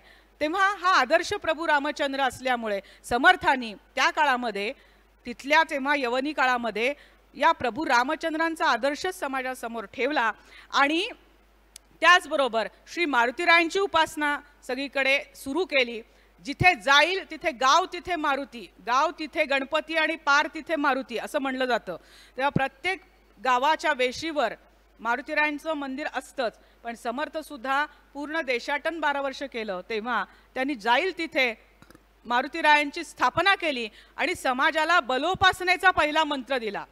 केवळ राम राम करत बसा असं म्हणून सांगितलं नाही, तर त्यांच्यातलं क्षात्र तेज, कारण तो यवनी अत्याचाराने सगळा समाज हीनदीन झाला होता, आळशी झाला होता, गुलामगिरीच्या भावनेमध्ये होता. तेव्हा समर्थांनी त्यांच्यातलं क्षात्र तेज हे जागृत केलं, त्यांच्यातलं शौर्य धैर्य पराक्रम हा जागृत केला आणि त्यासाठी बलोपासना सांगितली. आणि ही बलोपासना ही त्याचं अधिष्ठान हे साक्षात मारुतीराय हे ठेवलं. कारण रामचंद्रांनी केवळ नुसतं रामराज्य केलं, तर रामराज्य करण्यापूर्वी शत्रूंचा विनाश केला. आणि म्हणून प्रभू रामचंद्रांच्या हातामध्ये धनुष्य आहे, कोदंडधारी प्रभू रामचंद्र आहे. आणि म्हणून समर्थांनी त्या काळाच्या अनुसरून तेव्हाची जी गरज होती त्यानुसार शस्त्रधारी आणि शत्रूंचा विनाश करणाऱ्या प्रभू रामचंद्रांचा आदर्श समाजासमोर ठेवला. आणि त्याच्यासाठी तो पराक्रम जागृत करण्यासाठी मारुतीरायांची उपासना समाजासमोर ठेवली. जय जय रघुवीर समर्थ असा संजीवनी मंत्र दिला आणि सर्व तरुणांना एकत्र करून पहिल्यांदा ही शरीराची उपासना सुरू केली. त्याबरोबर मन सुद्धा अतिशय कणखर करण्यासाठी मनाचे श्लोक सांगितले, विविध प्रकारचं तत्वज्ञान सांगितलं. आणि शरीर मन आणि मेंदू हे तिन्ही अर्थाने बळकट करण्यासाठी समर्थांनी पहिली उपासना जर समाजाला दिली असेल तर ती श्री मारुतीरायांची उपासना दिली आहे. कारण मारुतीराय हे जसे शरीराने वज्रदेही आहेत तसे मनानेही कणखर आहेत आणि साक्षात महादेवाचे अवतार आहेत. म्हणून मारुतीरायांच्या उपासनेचं महत्त्व हे अनन्यसाधारण आहेत आणि त्या कुठल्याही काळामध्ये ते अनन्यसाधारण असं महत्त्व आहे. तेव्हा समर्थांनी ते दिलं. आता म्हणून मी सांगितलं तर पहिलं बलोपासनाचं हे महत्त्व असल्यामुळे मारुतीरायांचं महत्त्व आहे. दुसरं त्याच्यातला महत्त्वाचा भाग असा आहे की श्री मारुतीराय हे रामप्राप्तीची गुरुकिल्ली आहेच आहे, पण मारुतींबरोबरच इतर सर्व प्रकारचे देव देवता याची आपण उपासना करत असतो. पण उपासनेच्या अनुषंगाने मारुतीराय हे सर्वात श्रेष्ठ असं दैवत आहे. हे अतिशय मी क्लिअर कट असं सांगते, हे शास्त्र सांगितलेलं आहे. कारण श्री गणेशाची उपासना आहे, देवीची उपासना आहे, दत्ताची उपासना आहे, जी मोठ्या प्रमाणामध्ये कलियुगात करतात. कारण कलौ चंडी विनायकौ असं शास्त्राचं वचन आहे. म्हणजे कलियुगामध्ये सगळ्यात लवकर जर फळप्राप्ती करून देणारी उपासना असेल तर ती देवीची आणि गणपतीची आहे. म्हणून सध्याच्या काळात तुम्हाला गणेशोत्सव आणि देवीचा उत्सव नवरात्राचा मोठ्या प्रमाणावर वाढलेला दिसतो. त्याचं मुख्य महत्त्व हेच आहे की आपण जी काही कामना करू ती कामना पूर्ण करण्यासाठी गणेश आणि देवीची उपासना लवकर फलद्रूप होते इतर देवतांच्या तुलनेमध्ये. पण या सर्व देवतांना त्यांचे त्यांचे गण आहेत. प्रत्येक देवतेच्या बाजूला त्याचे काही गण आहेत. साक्षात शंकरांचे सुद्धा गण आहेत, ते भूतगण म्हणून आपण ओळखले जातात. देवीचे गण आहेत. देवीचे गण म्हणजे यक्षिणी, डाकिणी, किंकिणी या सगळ्या त्यांची गण आहेत देवीचे, जे शास्त्रोक्त उपासना करतात सप्तशतीची आणि देवीच्या म्हणजे शाक्त संप्रदायातले. त्या शास्त्रानुसार मी तुम्हाला सांगते की त्याचे सगळे गण आहेत. आणि श्री दत्ताची उपासना आहे, त्या दत्त महाराजांना सुद्धा गण आहेत. तेव्हा जेव्हा एक भक्त कुठल्या तरी एका विशिष्ट कामनेसाठी अथवा निष्काम उपासनेने त्या देवतेची उपासना करतो, तेव्हा त्याचे जे हे सगळे गण आहेत ते आपल्या उपासनेमध्ये अडथळे आणण्याचा प्रयत्न करतात. आणि म्हणून आपल्याला माहिती असेल की आजूबाजूला पाहिलं असेल की एखाद्या अशा देवतेची उपासना कोणी सुरू केली तर त्यांना अनेक प्रकारच्या अडचणींना सामोरं जावं लागतं. काही वैयक्तिक आयुष्यामध्ये आघात सहन करावे लागतात, स्वतःला काही शारीरिक व्याधींचा त्रास सहन करावा लागतो. तेव्हा म्हणजे मी अलीकडेच ऐकलं होतं की एक सहकार नगरमधल्याच कोणीतरी ज्येष्ठ होत्या भगिनी, पण त्यांना कोणी काय सांगितलं माहीत नाही, पण त्यांनी गायत्री उपासना सुरू केली. खरं तर भगिनींनी गायत्री उपासना करायची नसते, कारण त्याची उष्णता धारण करण्याचं जे सामर्थ्य लागतं शरीरामध्ये ते स्त्रियांकडे नसतं. खरं तर मासिक धर्म असेपर्यंत तर नसतंच, पण एकूणच स्त्रीचं शरीर हे कोमल असतं आणि त्यामुळे त्याच्यामध्ये खरं तर गायत्री उपासना आणि त्या मंत्राचं सामर्थ्य हे धारण करण्याची क्षमता नसल्यामुळे ती बायकांनी करू नये असं सांगितलेलं आहे. कारण स्त्रियांकडे प्रजोत्पादन हे निसर्गाने दिलेलं हे आहे, कार्य आहे. आणि प्रजोत्पादन केलं नाही केलं तरी सुद्धा मी म्हटलं तसं शरीरच कोमल आहे बायकांचं, त्यामुळे त्याला ते सहन न होणारी गायत्री उपासना आहे. पण कोणीतरी ज्येष्ठ भगिनींनी केली आणि अख्ख्या अंगावर लाल लाल असे चट्टे उठले आणि नंतर शरीराचं सगळं सालपट ही जायला लागली. आणि एक मोठे डॉक्टर आहेत, त्यांनीच मला सांगितलं की अशी कोणीतरी चित्र विचित्र लोक कुठल्या कोणाच्या सांगण्यावरनं आली. यूट्यूब हा गुरु आहे आणि गुगल गुरु आहे. यूट्यूबमध्ये अखंड आपण सारखं काहीतरी पाहत असतो. आणि अजून गंमत सांगते, एका आधुनिक काळातल्या संतांनी सत्पुरुषांच्या एका प्रवचनात त्यांनी सांगितलं की सध्याच्या काळामध्ये एकतर आधी इतकं प्रदूषण आहे, वायूचं प्रदूषण आहे, तसं विचारांचंही प्रदूषण आहे. माणसाचा नीती चांगली राहिली नाही, लोक धर्माचं पालन नीट करत नाही, वैयक्तिक जीवनामध्ये नीतिमत्ता पाळत नाहीत, अनेक प्रकारचे पाप ही सहज केली जातात माणसाच्या जीवनामध्ये. असं असताना माणसाला सध्या यूट्यूबवरनं म्हणजे जो KG मध्ये आहे, मी सांगत नाही, त्या सत्पुरुषांनी सांगितलं, जो KG मध्ये आहे त्याला PhDचं तत्वज्ञान हे शिकवलं जातं यूट्यूबच्या माध्यमातून. आपण अजून पहिलीतही गेलो नाहीये उपासनेच्या मार्गावर आणि आपण PhDचं तत्वज्ञान या सगळ्या इंटरनेटच्या घोळामध्ये, म्हणजे मी पत्रकार आहे तर पण तरी सुद्धा माहितीचा अतिरेकी विस्फोट झालाय आणि ज्या क्षेत्रात नको आहे त्या क्षेत्रामध्ये विस्फोट झालेला आहे. तेव्हा अशा अनुषंगाने आपण नको म्हणजे फार वरच्या दर्जाचं तत्वज्ञान, योगापासून सगळं म्हणजे अतिशय अवघड, ज्याच्यासाठी यम नियम हे सगळे पाळावे लागतात तेव्हा ते आसन सिद्ध होतं. हे खरं तर पहिल्या स्टेज तुम्हाला माहिती आहेत, तरीसुद्धा त्याच्याबद्दलच्या वाटेल त्या गोष्टी आपण यूट्यूब काढलं, तो विषय काढला की 100 येतात. हिमालयातल्या योगींपासून सगळ्यांच्या काय काय त्याच्याबद्दलच्या गोष्टी येतात आणि आपल्याला सुद्धा नकळत अरे आपण हे करून पाहिलं पाहिजे असं वाटायला लागतं, कारण खरं तर ते चुकीची उपासना असते. असो, तर सांगायचा उद्देश म्हणजे त्यामुळे उपासनेचे त्या देवताचे गण असतात ते तुमच्यामध्ये आडकाठी आणत असतात. पण मारुतीराय असे आहेत की त्यांना एकही गण नाही, म्हणजे त्यांच्या आजूबाजूला त्यांचे कोणीही व्यवहारिक भाषेत सांगायचं तर खुशमस्करे नाही आहेत. त्यामुळे मारुतीराय हे साक्षात त्यांची उपासना केल्यानंतर ते आपल्याबरोबर, म्हणजे तुम्हाला माहिती आहे राम आणि कृष्णाला आपल्या खांद्यावर घेऊन मारुतीरायांनी उड्डाण केलेलं आहे. तद्वत भक्ताला मारुतीराय हे साक्षात रामचंद्रांकडे उड्डाण करून घेऊन जातात. मध्ये कुठल्याही प्रकारचे अडथळे त्या भक्ताला येत नाहीत. त्यामुळे हे परत पहिलं मारुतीरायांच्या उपासनेचं वैशिष्ट्य आहे. दुसरं वैशिष्ट्य असं आहे की उपासना करत असताना इतर लोकांना आपल्या आजूबाजूच्या बघवत नसतं आणि त्यांच्या अनेक प्रकारच्या नकारात्मकता आपल्यावर येऊन आदळत असतात. त्या केवळ बाह्य शक्तीच्या नसतील तर नकारात्मक विचारांचा सुद्धा आघात हा आपल्यावर होत असतो. जेव्हा एखादा माणूस आपल्या आजूबाजूला 50 जण जर आपला जेलस करत असतील तर त्यांचे नकारात्मक विचार आपल्याला डाऊन करतात. म्हणजे आपण उत्साहाने जरी काही करायला गेलो तरी नकळत आपल्याला वाटायला लागतं जाऊ दे नको करायला, नऊ दे कंटाळा आला नको जायला, हे जे वाटत असतं तर हे सुद्धा विचारांचं प्रदूषण असतं. या सगळ्यापासून ऑरा आपला जो आहे तो रक्षण करायचं काम हे मारुतीरायांची उपासना करते. त्यामुळे मारुतीची उपासना ही महत्त्वाची आहे.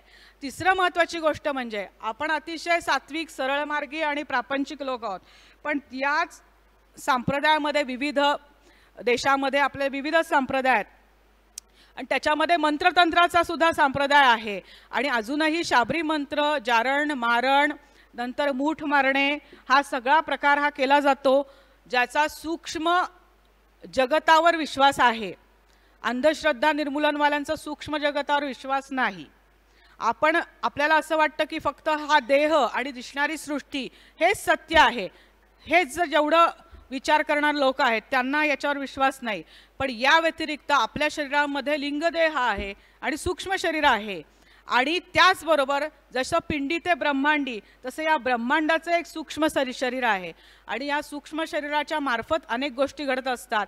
त्याच्यामध्ये नियती काम करत असते आणि विश्व मनही काम करत असतं आणि ईश्वर इच्छेने या सगळ्या गोष्टी होत असतात. तेव्हा या गोष्टीवर विश्वास ठेवणारे जे आहेत ते जारण मारण मंत्रतंत्र, कारण मंत्राची शक्ती असते, मी जसं म्हटलं असं विचारांची शक्ती असते. कोणाचे एखाद्याचे नकारात्मक विचार जर कोणी तिथून सारखं बघत असेल की काही बाई बडबड करते आता बंद करा असं जर सारखं म्हणत असेल तर मलाही वाटायला लागतं तर बंद करावं, वाद झाला तर खूप बोललो. तर या गोष्टी असतात. तर म्हणून त्यानुसार कोणीतरी जारण मारण किंवा तुमचं वाईट व्हावं या उद्देशानं जर कोणी मंत्रतंत्र करत असतील तर या सर्व ज्या काही नकारात्मक मंत्रतंत्र विद्या आहे त्या विद्यांपासून रक्षण करणारे जर कोणी एकमेव असतील तर ते मारुतीराय आहेत. म्हणून देशभरामध्ये आणि उत्तर भारतात तर सगळ्यात जास्त ही मारुतीरायांची उपासना आहे. आणि संकटमोचक हनुमान असंच त्यांचं नाव आहे, जे साक्षात अयोध्याधीश मध्ये पण आहेत आणि काशी क्षेत्री पण संकटमोचक हनुमान आहेत. तर त्या तिकडे उत्तर भारतात जास्त आहे. आपल्याकडे महाराष्ट्र हा पुरोगामी राज्य मानलं जातं. आपल्याकडे या विविध प्रकारच्या वैचारिक चळवळीमुळे या उपासनेचं महत्त्व वारकरी संप्रदाय आहे, पण हा जो काही सगळा नागा साधू आहेत, तंत्रमंत्र विद्या करणारे लोक आहेत, हा सगळा उत्तर भारतात जास्त आहे प्रकार. बंगालकडे आहे, 7 सिस्टरकडे आहेत. तर त्यामुळे त्या सगळ्या भागामध्ये बांगलादेशमध्ये आहेत. तेव्हा हे देवीचे उपासक सगळे बंगालमधले आहेत, ते सगळे जारण मारण मूठ मारणे हे प्रकार करत असतात. आणि म्हणून सांगायचा उद्देश या सगळ्यापासून जर रक्षण व्हायचं असेल, चुकून माकून आपण तिकडे गेलो, राहायची वेळ आली, कुठल्या साधू लोकांमध्ये राहायची वेळ आली, कुठल्या विविध प्रकारच्या कुंभमेळ्यामध्ये लोक जात असतात, तेव्हा कोणाच्याही कुठल्याही वाईट शक्ती वशीकरण विद्या असते, म्हणजे तुम्हाला ते वशीकरण टाकतात आणि ओढून घेतात. स्त्रियांच्या बाबतीत तर जास्त असतं आणि त्या स्त्रियांचे त्यांच्याकडनं पैसे उपटणं पासून ते विविध प्रकारच्या इच्छा पूर्ण करून घेणं यासाठी सुद्धा वशीकरण विद्या ही वापरली जाते. आणि म्हणून या सगळ्यापासून जर रक्षण कोणी करणारे असतील तर ते मारुतीराय आहेत. हा मारुती उपासनेचा तिसरा महत्त्वाचा गोष्ट आहे. चौथं म्हणजे मगाशी तुम्ही म्हणलं तसं भीमरूपी महारुद्रा वज्र हनुमान मारुती असं म्हटलेलं, तर मारुतीरायांच्या उपासनेमध्ये समर्थांनी केलेल्या भीमरूपीचं सुद्धा अतिशय महत्त्व आहे. आणि समर्थ हे ज्ञान भक्ती प्रधान संत आहेत. म्हणजे मी म्हटलं तसं बाकीच्या तंत्रमंत्रामधल्या गोष्टी तर आहेच आहेत, पण समर्थांनी मारुतीरायांची उपासना ही ज्ञानपूर्वक सांगितलेली उपासना आहे. आपल्याकडे वेळ आहे ना 10 मिनिटं? मग तुम्हाला कंटाळा आला असेल तर मला तुम्ही सांगा. तर समर्थांच्या कारण मारुतीराय कसे आहेत तर त्याच्यामध्ये हा चौथा मारुतीची उपासना महत्त्वाची काय आणि संतांनी का सांगितलं, कारण स्वतः मारुतीराय हे ज्ञान, भक्ती आणि कर्म या तिन्हीचेही आदर्श आहेत. ज्ञान रूपाने आदर्श साक्षात ते राम प्रभूंची एकरूपच आहेत. आपल्याला सर्वांना माहिती आहे मारुतीरायांनी छाती फाडून दाखवली तेव्हा साक्षात प्रभू रामचंद्र त्यांच्यामध्ये दिसले. आणि खरं तर ते महादेव आहेत. आणि हरी आणि हर आपल्या देशामध्ये आतापर्यंत अजूनही शंकराचे भक्त आणि विष्णूचे भक्त यांची मारामारी चालते. दक्षिणेकडे उभं गंध आणि आडवं गंध अजूनही मारामारी आहे. शिवाच्या मंदिरातले लोक हे विष्णूच्या मंदिरात जात नाही, विष्णूच्या मंदिरातले लोक शिवाच्या मंदिरात जात नाही. अजून गंमत सांगते, म्हणजे अनुभव म्हणून, माझी एक मैत्रीण आहे पुण्यातलीच, तिचं लग्न झालं चेन्नईचं, ती अध्यात्म प्रांतातली आहे आणि तिचे जे झालेले पती आहेत ते सुद्धा अध्यात्म प्रांतातले आहेत आणि कट्टर चेन्नईचे आहेत. धोतर नेसणारे आहेत, लुंगी नेसणारे आहेत, शेंडी ठेवणारे आहेत, भस्म लावणारे, भस्म नाही उभं गंध लावणारे आहेत, वैष्णव आहेत, कट्टर वैष्णव आहेत आणि त्यांचे देहातले गुरु आहेत नरसिंह स्वामी म्हणून तिथे. पण ते सगळेजण कट्टर वैष्णव आहेत. ते विष्णूच्या शिवाय इतर देवताच मानत नाहीत, म्हणजे ते देवीला सुद्धा मानत नाहीत. खरं तर विष्णूची पत्नी ही साक्षात लक्ष्मी आहे. म्हणजे मला ते ऐकल्यावर खूप गंमत वाटली. आणि ते विष्णू सहस्त्रनाम म्हणल्याशिवाय तोंडात अन्न पाणी घेत नाही. IT प्रोफेशनल आहेत, IT मध्ये काम करणारे आहेत. आपल्याला माहिती आहे ते सगळे लुंगी आणि नेसून IT मध्ये कंपनीत जाणारे असे लोक आहेत. तरुण मुलगा आहे पण कट्टर वैष्णव आहे.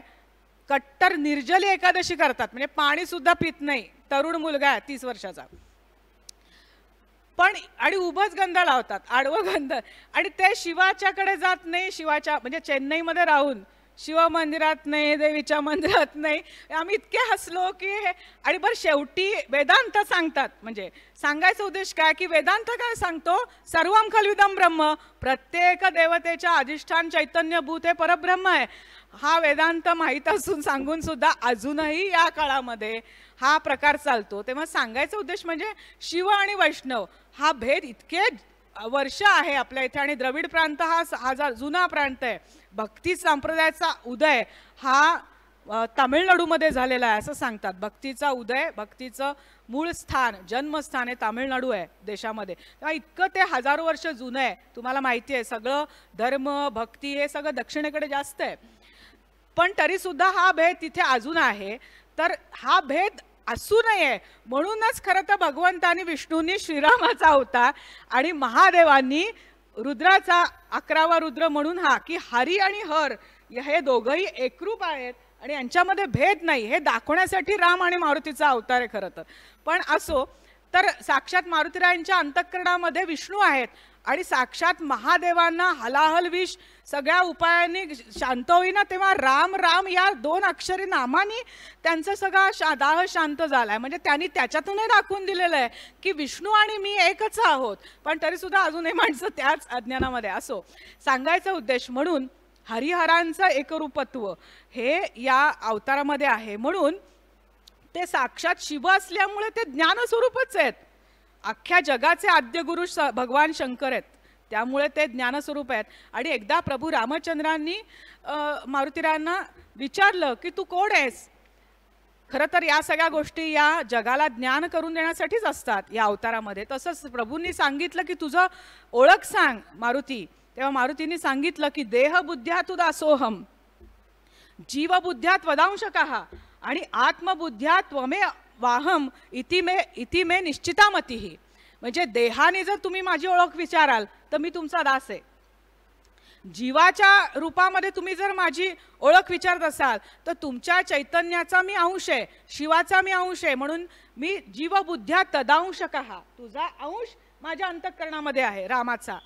आणि तिसऱ्या अनुषंगाने जर ज्ञानप्रधान अनुषंगाने, आत्मप्रधान अनुषंगाने जर तुम्ही मला माझी ओळख विचारत असाल तर जीवबुद्ध्या तदांशकः आणि आत्मबुद्ध्या त्वमेवाहम, म्हणजे तू आणि मी हे एकरूपच आहोत आत्मानी, आत्मरूपानी. म्हणजे माझ्यातच आत्माराम तू होऊन बसलेला आहेस. हे माझं ज्ञान आहे. आणि अशा प्रकारे देह, जीव आणि आत्म या तिन्ही स्तरावर मी तुमच्याशी एकरूप आहे, मी तुमचा दास आहे, असा अतिशय सुंदर अशी ओळख मारुतीरायांनी प्रभूंना सांगितली आणि त्या अनुषंगाने आपल्याला बोध करून दिलेला आहे की परमात्मा आणि आत्मा हा एकच आहे. या आत्मारामाची उपासना हीच परमात्म्याची उपासना आहे. आणि म्हणून ज्ञानाच्या अनुषंगाने हनुमान हे ज्ञानी आहेत, योगी आहेत. भक्ती तर अनन्य आहेच, मी सांगायची गरज नाही, अनन्य भक्त आहेत रामाचे. आणि कर्माच्या अनुषंगाने ते अतिशय श्रेष्ठ कर्मयोगी आहेत. त्या कर्मयोगीचं एक महत्त्वाची खूण म्हणजे मारुतीराय हे राम, लक्ष्मण, सीता या पंचायतनासमोर एका पायावर मांडीवर बसून हात जोडून दास मारुती स्वरूपामध्ये बसलेले आहेत. याच्यामध्ये सुद्धा एक महत्त्वाचं कारण असं आहे की ते साक्षात कर्मयोगी आहेत. भक्तीच्या अनुषंगाने हात जोडून उभे आहेत आणि भगवंत जी आज्ञा देतील ती क्षणार्धात पूर्ण करण्याचं सामर्थ्य त्यांच्या ठिकाणी आहे हे. आणि दुसरं म्हणजे एकाच पायावर बसलेत, दोन्ही पायावर मांडी घालून बसलेले नाही आहेत. लक्षात ठेवा, एका पायावर असे बसलेत की प्रभूंनी नुसता मुखातनं आज्ञा करायचा शब्द काढण्याचा अवकाश क्षणार्धामध्ये मारुतीराय उड्डाण करून त्या कामासाठी निघालेत. त्यामुळे अखंड कर्मयोगी म्हणून ते असे बसलेले आहेत की नुसता सांगायचा अवकाश प्रभूंच्या कामासाठी, रामकाजासाठी म्हणतो आपण, रामकाज केलीये श्री हनुमान आहे, रामाचं जे कार्य आहे त्याच्यासाठी अखंड तयार काम करण्यासाठी. म्हणून ते कर्मयोगी स्वरूपात एका पायावर बसलेले आहेत. आणि अनन्य भक्त म्हणजे सांगेल ती आज्ञा पूर्ण करणारे आहेत, म्हणून ते कर्मयोगी आहेत. दुसरा कर्मयोगाचा गोष्ट असं की ते इतके सूक्ष्म होऊ शकतात, अतिशय मुंगीपेक्षाही लहान त्यांचा देह होऊ शकतात. आणि त्याचबरोबर ते आकाशा एवढं जय श्रीराम म्हणून आकाशा एवढं व्यापक आपलं स्वरूप करू शकतात. म्हणजे सूक्ष्मातिसूक्ष्म शरीर आणि व्यापक शरीर या अनुषंगाने आपल्याला रामायणातल्या कथा माहिती आहेत की त्या राक्षसीच्या मुखातनं सूक्ष्म होऊन बाहेर पडलेले आहेत. आणि त्याचबरोबर वज्रदेही मोठे होऊन सुद्धा पराक्रम गाजवलेला आहे. तेव्हा रामकाजासाठी हा दोन्ही प्रकारचा म्हणजे सामर्थ्य, एका अर्थाने योग सामर्थ्य हे जे आहे ते सुद्धा योग सामर्थ्य हे या रामकाजासाठी, रामकार्यासाठी हनुमंतांनी वापरलेलं आहे. म्हणून ते श्रेष्ठ कर्मयोगी आहेत. आणि त्याचबरोबर अजून सांगायचा मुद्दा म्हणजे केवळ ते योगी नाही आहेत आणि एवढ्या प्रकारच्या त्यांच्याकडे सर्व सिद्धिदायक आहे. सर्व सिद्धी ज्या आहेत योगातल्या 14 सिद्धी या सर्व या हनुमंतांकडे आहे. पण त्यांनी या सिद्धींचा कधीही गैरवापर केला नाही, तर केवळ रामकार्यासाठी आणि लोककल्याणासाठी मारुतीरायांनी त्या सिद्धींचा वापर केलेला आहे. आणि म्हणून ते श्रेष्ठ आहेत. दुसरं, त्यांच्याकडे असीम सामर्थ्य आणि बळ आहे, पण त्या बळाचा अहंकार कधी त्यांनी केला नाही. त्या बळाचा मारुतीरायांना अहंकार झाला आणि त्यांचा अहंकार भंग करण्यासाठी कुठली तरी देवता अवतीर्ण झाली अशी एकही गोष्ट आपण कुठेही वाचलेली नसेल, ऐकलेली नसेल. त्यामुळे एवढे गगनाहून व्यापक असणारं असं सामर्थ्य, असीम सामर्थ्य असताना आणि त्याचबरोबर चिरंजीवित्व सुद्धा भगवंताने दिलेलं आहे. तर ते चिरंजीव आपल्याला माहिती आहे, अनेक राक्षसांना चिरंजीव किंवा काही युग दीर्घायुष्य दिल्यानंतर ते राक्षस उन्मत्त झाले आणि सगळ्या पृथ्वीला त्राहिमाम करून सोडलं, सगळ्यांना छळायला सुरुवात केली. पण चिरंजीवित्वाचा वर हनुमंतांना देऊन आणि असीम सामर्थ्य असून त्याचा यत्किंचितही अहंकार हा मारुतीरायांकडे नाही. हे सर्वात श्रेष्ठ त्यांचा गुण हा सगळ्यांनी घेण्यासारखा आहे. आणि म्हणून ते कर्मयोगाने श्रेष्ठ आहे की सामर्थ्य सिद्धीचा आहे, शरीराचा आहे, तरी सुद्धा त्याचा कुठलाही बलाचा अहंकार नाही आणि केवळ दास्यत्व भाव हा रामाचा स्वीकारलेला आहे आणि त्यांच्या रामाच्या चरणाशी अनन्य आहे. म्हणून बघा, मारुतीरायांची दृष्टी सुद्धा रामाच्या पायापाशी आहे. असे बघत नाहीयेत. असा बघणारा मारुती तुम्हाला कुठे दिसणार नाही. मारुतीराय हे असे बसलेले आहेत आणि दृष्टी ही चरणापाशी आहे. तेव्हा हा पण गुण आहे की अतिशय अनन्य कसं असावं भगवंताशी आणि दास्यत्व कसं सांभाळावं आणि ते दास्यत्व कसं करावं आपल्या सामर्थ्याने, याचा आदर्श मारुतीराय आहेत. आणि म्हणून त्यांच्या उपासनेचं महत्त्व हे श्रेष्ठ आहे. कारण मी तुम्हाला म्हटलं तसं रामभक्ती जशी रामाच्या गुणांची भक्ती आहे, तशी हनुमान भक्ती सुद्धा त्यांच्या गुणांची भक्ती आहे.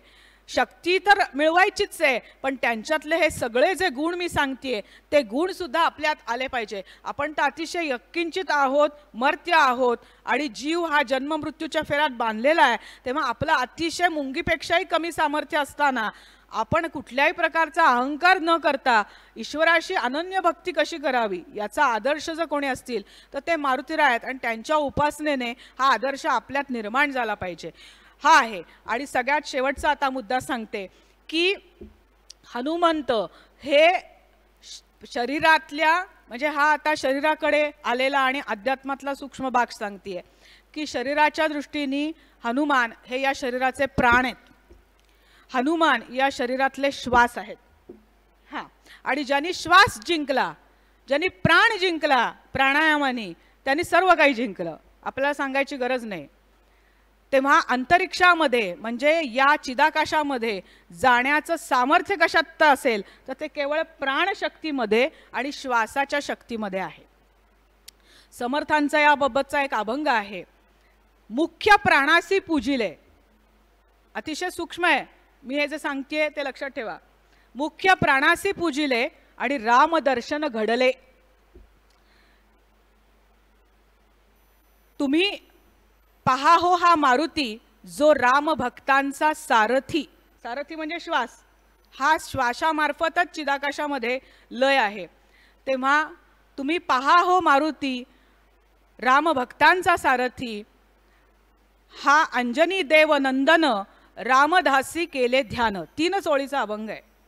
या अंजनी नंदनाचं ध्यान केलं आणि रामप्राप्ती घडली. अर्थात सोहम या श्वासाद्वारे श्वासाचा आधार घेऊन रामप्राप्ती केली, मुख्य प्राणासी पूजले. तेव्हा गंमत अशी आहे की हा देह आहे तो पंचभूतांचा देह आहे. याच्यामध्ये पृथ्वी, आप, तेज, वायू आणि आकाश ही पंचमहाभूत आहेत. पण ही पंचमहाभूतां सगळे एकमेकांचे विरुद्ध आहेत, तुम्हाला माहिती आहे. अग्नी आणि पाण्याचं जमत नाही. जिथे अग्नी तिथे पाणी नाही, ते पाणी तिथे अग्नी नाही. पण 5ही भूत या देहामध्ये राहतात. ती कोणाच्या सत्तेने राहतात? ती आत्मारामाच्या सत्तेने राहतात आणि हनुमंताच्या श्वासाच्या सत्तेने राहतात, लक्षात ठेवा. आणि म्हणून हा पंचमहाभूतिक देहाला त्याला अयोध्या असं म्हटलेलं आहे. 5 भूत युद्ध न करता राहतात या देहामध्ये, म्हणून ही अयोध्या आहे. त्याचबरोबर कोणाच्या सत्तेने राहतात तर चैतन्य स्वरूप, ब्रह्मस्वरूप, सच्चित आनंद स्वरूप आत्मारामाच्या सत्तेवर राहतात. त्या सगळ्यांना एकत्र धरून ठेवणारा कोण आहे तर तो मारुतीराय आहे, श्वास आहे. आणि म्हणून त्या श्वासामार्फत आणि जर या देहामध्ये समाधान शांती जर कोणी असेल तर ती सीता शक्ती आहे. ती शांती आणि शक्ती स्वरूपिणी सीता आहे. आणि म्हणून आत्माराम आणि शांती म्हणजे पराशांती स्वरूपी शक्ती स्वरूपिणी सीता या दोघांची प्राप्ती करून घ्यायची असेल तर सर्वप्रथम अहंकार रूपी रावणाचा नाश करावा लागतो. केवळ अहंकाराचा नाश होत नाही, रावणाचा नाश करण्यापूर्वी त्याच्या सैन्याचा नाश आधी करावा लागतो. आणि काम, क्रोध, लोभ, मोह, मद आणि मत्सर हे षड्विकार म्हणजे या रावणाचं सैन्य आहे. त्या अहंकारातूनच सगळं निर्माण झालेलं आहे. कारण मी आहे आणि मला हे हवंय, मला यांची साडी हवी आहे, हा काम निर्माण झाला. ते नाही एखादा इच्छा पूर्ण झाली की माणसाचा क्रोध निर्माण होतो आणि मला मिळालं आणि दुसऱ्याला का मिळालं असं जे वाटतं, मत्सर निर्माण होतो. मला एक साडी मिळाली आणि अजून 100 साड्या हव्यात असं वाटतं, तो लोभ निर्माण होतो. दुसरीची 100 साड्या माझ्याकडे असल्या तरी यांची मलाची साडी आवडली आहे म्हणजे मोह निर्माण होतो. तेव्हा काम, क्रोध, लोभ, मोह, मद आणि मत्सर आणि मला खूपच मिळालं तर मी मगाशी म्हटल्यासारखं सर्व सामर्थ्य मिळालं तर उन्माद निर्माण होतो म्हणजे मद निर्माण होतो. आणि या सगळ्याचं मूळ आहे ते अहंकार रूपी रावण आहे. म्हणून आधी या विकार रूपी सैन्याचा नाश म्हणजे त्याच्यावर विजय प्राप्त करावा लागतो. आणि हा विजय केवळ उपासनेने आणि उपासना करताना श्वासाच्या माध्यमातून अर्थात मारुतीरायांच्या उपासनेतनं विजय प्राप्त करावा लागतो. कारण जाळी लंका हनुमंत असं म्हणले ना. सर्वप्रथम मारुतीरायांनी लंकेत जाऊन सगळ्या शेपटीनी निम्मी लंका उद्ध्वस्त करून ठेवली होती, जाळली, आणि मग श्रीरामचंद्र आले आणि पुढचं युद्ध झालं. सांगायचा उद्देश म्हणजे या विकारांचा जर नाश करायचा असेल, ते कमी करायचं असतील, त्याच्यावर जय प्राप्त करून घ्यायचा असेल तर सर्वप्रथम मारुतीरायांची उपासना करावी लागते. आणि मग रावणाचा नाश हा मारुतीरायांच्या आधाराने आणि पराक्रमानेच करावा लागतो. कारण एकटे रामचंद्र करू शकले नाहीत. आपल्याला मगाशी सांगितलं त्याप्रमाणे मारुतीरायांचा पराक्रम खूप आहे आणि प्रत्यक्ष युद्धात या सगळ्या पराक्रमामध्ये अनेक प्रकारचे आघात संकट येऊ शकतात. तशी रामचंद्र आणि लक्ष्मणावरही संकट आलं आणि लक्ष्मण मूर्छितून पडले, तेव्हा त्यांना पुन्हा ती संजीवनी बुटी आणून प्राणशक्ती देणारे जर कोणी असतील तर ते पुन्हा मारुतीरायाच आहेत. तेव्हा त्यांचा पराक्रम अनन्यसाधारण आहे आणि म्हणून त्यांच्या आधारानेच या अयोध्यारूपी देहामध्ये पराक्रम करून रामप्राप्ती आणि सीताप्राप्ती ही करून घेता येते. म्हणून आत्मप्राप्तीच्या या दीर्घ अशा उपासना मार्गावर श्री हनुमंताची उपासना ही अतिशय श्रेष्ठ आणि अतिशय अनन्यसाधारण महत्त्व असलेली अशी आहे. ती मारुतीरायांची उपासना आपण सर्वजण आपल्या जीवनाच्या शेवटच्या श्वासापर्यंत हे करूया. अजून एक सांगते मुद्दा, अनेक अधिकारी सत्पुरुषांचा हा अनुभव आहे की मारुतीराय हे असे आहेत, मी मगाशी म्हटलं असं, ते सर्वार्थाने रक्षण करणारेच आहेत. देह असेपर्यंत योगक्षेम वाम्यम आहेचे, कैवारी हनुमान आमुचा कैवारी हनुमान. तो कैवार घेतो, तो देहात तर घेतोच, पण देह पडल्यावर जेव्हा लिंग देहाचा सूक्ष्म प्रवास सुरू होतो त्या प्रवासामध्ये सुद्धा त्या रामभक्ताची काळजी घेण्याचं सामर्थ्य आणि हे केवळ मारुतीरायांकडे, कारण ते वायुपुत्र आहेत आणि आपला लिंगदेह सुद्धा वायुस्वरूप असतो. तेव्हा मारुतीरायांची उपासना ही केवळ देहात असताना उपयोगाची नाहीत, म्हणजे उपयोगाची आहेच आहे, पण देह पडल्यावर सुद्धा सूक्ष्म आणि अज्ञाताच्या प्रवासामध्ये सुद्धा या मारुतीरायांची उपासना, वायुपुत्राची उपासना ही अतिशय महत्त्वाची आहे. आणि ते आपल्याला योग्य ठिकाणी नेऊन सोडतात. आणि त्या पद्धतीचे सगळे स्तोत्र आपल्याला माहिती आहे. हनुमान चालिसामध्ये म्हटलेलं आहे की अंजनी नंदन आपल्या पाठीवर बसून या रामलोकामध्ये घेऊन जातात सर्व भक्तांना. अशा पद्धतीच्या सगळ्या त्या चौपाया आहेत. तेव्हा सांगायचा उद्देश, सूक्ष्म प्रवासामध्ये सुद्धा मारुतीरायांची उपासना ही फलदायी आहे. तेव्हा अशा प्रकारे या सर्व या देहातल्या प्रवासामध्ये शेवटच्या श्वासापर्यंत आणि देह पडल्यावर सुद्धा श्री मारुतीराय आणि रामायांची उपासना, त्यांचं नाम हे अखंड आपल्या सर्वांच्या मुखामध्ये असावं आणि आपल्या सर्वांचं, माझ्यासकट आपल्या सर्वांचं परमकल्याण भगवंतानी करावं, मारुतीरायांनी करावं, हीच त्यांच्या चरणी आज प्रार्थना करते. जय जय रघुवीर समर्थ.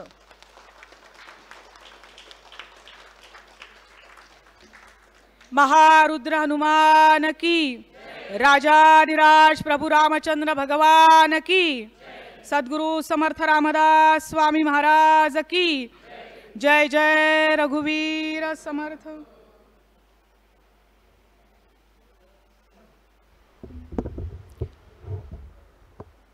धन्यवाद दीपाताई, तुम्ही खूपच श्रवणी आणि प्रबोधन आम्हाला खूप छान पद्धतीने केलेलं आहे. आणि आपण सांगितल्याप्रमाणे आम्ही आता पुढचा प्रवास आमचा योगाच्या माध्यमातून आणि आमचा प्रवास करू. आपण हनुमानाचं उपासनेचं महत्त्व खूप छान पद्धतीने आम्हाला सांगितलं. खरोखर धन्यवाद. मी आता अध्यक्ष आमच्या अमृताताई यांना विनंती करतो की त्यांनी 2 शब्द मनोगत व्यक्त करावे.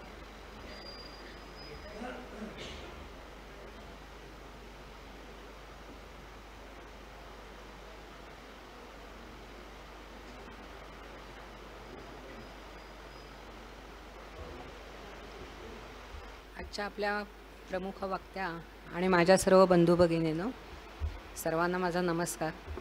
आत्ता दीपाताईने हनुमंताचं जे अत्यंत सुरेल आणि अभ्यासू असं जे आपल्याला व्याख्यान दिलं, त्यामध्ये त्याने अध्यात्म सांगितलं, जगावं कसं हनुमंताकडनं हेही सांगितलं.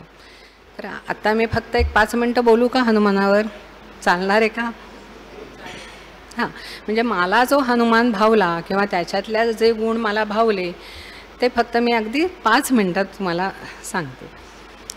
तर हनुमान हा आपल्या श्रोतृ समुदायापैकी एक आहे, त्यामुळे तो आपल्याला फार जवळचा वाटतो. वाल्मिकी रामायणामध्ये तर हनुमानाचं चरित्र चित्रण हे इतकं श्रेष्ठ, ज्येष्ठ आणि अभूतपूर्व केलेलं आहे. राम आणि हनुमान ही जोडीच अविभाज्य आहे, त्यांच्यात विभाग करताच येत नाही. रामाच्या परिवारातील एकच व्यक्ती ही अशी आहे की जिचे स्वतंत्र मंदिर आहे आणि जिची स्वतंत्र उपासना केली जाते, असा हा हनुमान आहे. अशी अलौकिकता म्हणजे रामाच्या मंदिरात हनुमान नक्की असतोच, परंतु त्याची स्वतंत्र मंदिरे आहेत आणि त्याची उपासना केली जाते, ही अलौकिकता हनुमानामध्ये आहे. रामाचा आणि हनुमानाचा संबंध किष्किंधा कांडापासून सुरू झाला आणि रामायणाच्या शेवटपर्यंत तो इतका वाढत गेला की आज हजारो वर्ष झाली तरी रामाबरोबर हनुमान हा आहेच आहे, अशी त्याची श्रेष्ठता आणि योग्यता आहे. म्हणजे जनसमुदायामध्ये रामा इतकंच हनुमानाला स्थान आहे. हनुमान अत्यंत मुत्सद्दी होता. जेव्हा वालीचा वध झाला तेव्हा त्याचा मुलगा अंगद याने शत्रुत्व करण्याचे निश्चित केले आणि नवीन राज्य स्थापन करण्याचे त्याने ठरवले. राज्याचे 2 भाग होण्याची वेळ आली आणि त्यावेळेला हनुमंताला समजावेल अशी एकही व्यक्ती तिथं नव्हती.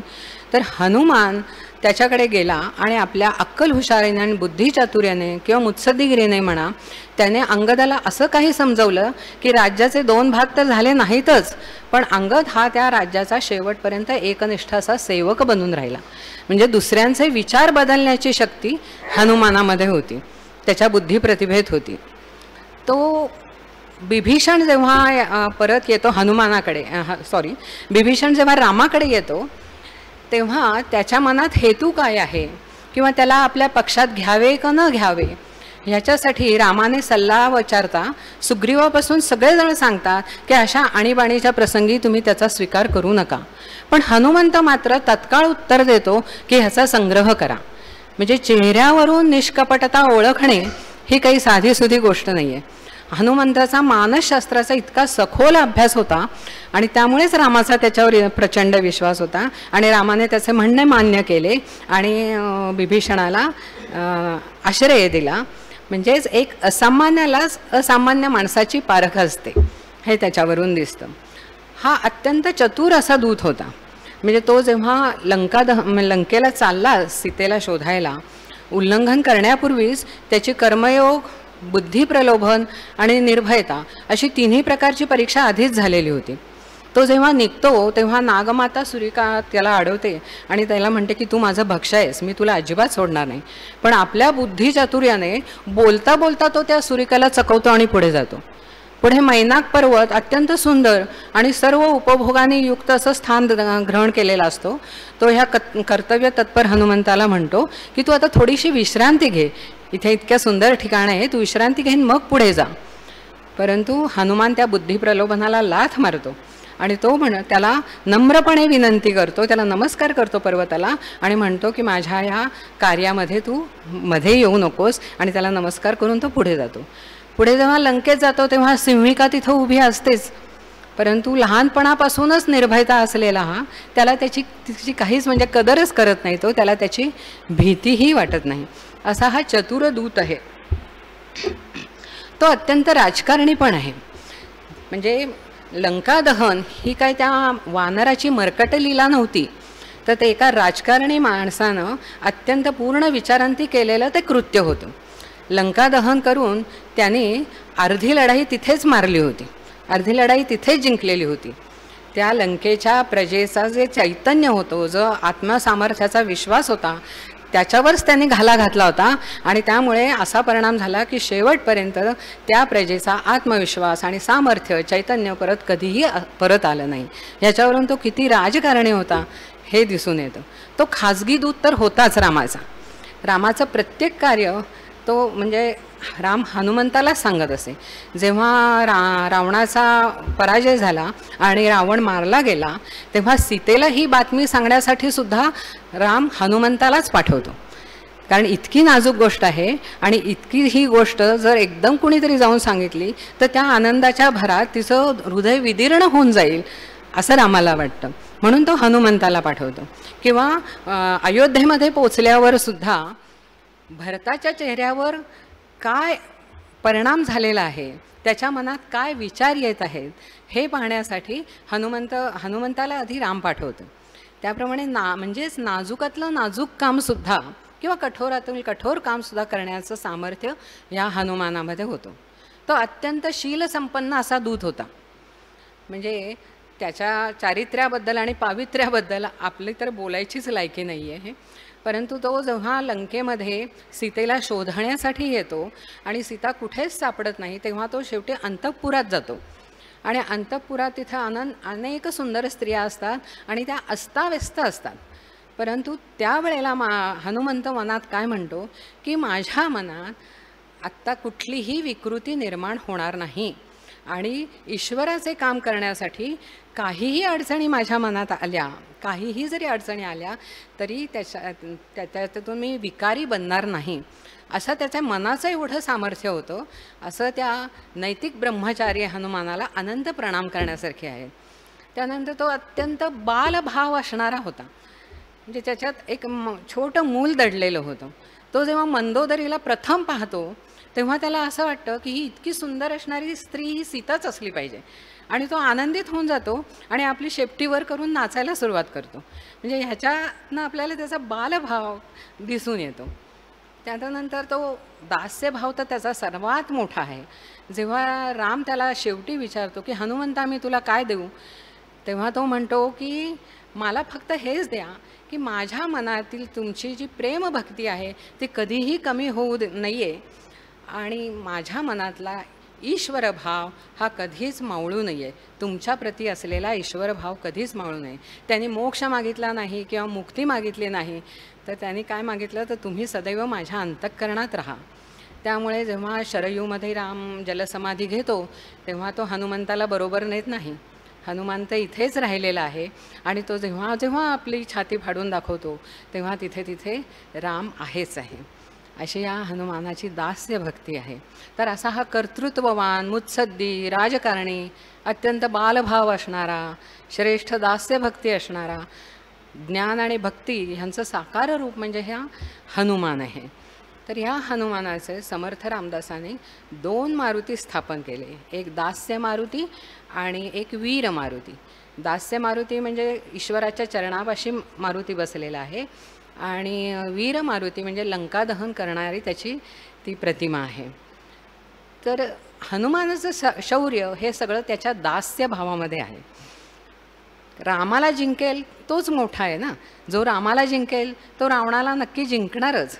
त्यामुळे हनुमंताने रामाला जिंकणं ह्यातच त्याचा सर्व दास्यभाव आलेला आहे, मोठेपणा आलेला आहे. मग हा दास्यभाव कशातून येतो तर तो चारित्र्य, ज्ञान, भक्ती, पावित्र्य, निर्भयता इत्यादी गुणातून येतो. आणि हे आपण जेव्हा मारुती मंदिरात जातो तेव्हा हा भाव मनात घेऊन आपण मारुती मंदिरात गेलं पाहिजे. हल्ली काय होतं आहे की मारुती मंदिरात फक्त मारुतीवर तेल ओतायचं, एक माळ गळ्यात घालायची, ह्यातच सर्व त्याची किंमत होती आहे. आणि त्याला समर्पण काय करायचं तर हे समर्पण करायचं, शेंदूर लावायचा आणि बाकी सर्व त्याच्यावर सोडून आपण परत यायचं. तर त्याचा हा दास्यभाव, त्याचे हे गुण हे आपल्या मनात सतत राहण्यासाठी म्हणून त्यांची उपासना ताईने आत्ता सांगितलेली की उपासना का करायची तर हे सर्व गुण सतत सतत आपल्या मनामध्ये रुजत गेले, त्याची आठवण होत गेली, त्याचं नाम संकीर्तन अभ्यास या गुणांचा होत गेला तर आपली मन आणि बुद्धीसुद्धा नक्कीच त्याच्यासारखी होईल आणि तेव्हाच आपण खरे रामाचे दास होऊ. रामाचा दास हा म्हणूनच झाला होता की हे गुण त्याच्या अंगात होते. तर केवळ आपण रामराम म्हणून आपण भक्त होणार नाही आहोत, तर हनुमानासारखे चारित्र्य संपन्न पराक्रमी बलशाली आपण होऊया, म्हणजेच आपल्याकडनं रामाची उपासना होईल. धन्यवाद.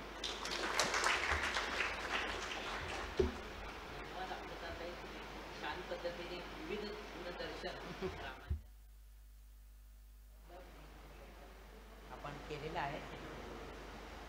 तर मी आता भारतीताईंना विनंती करतो की त्यांनी आभार प्रदर्शित करा.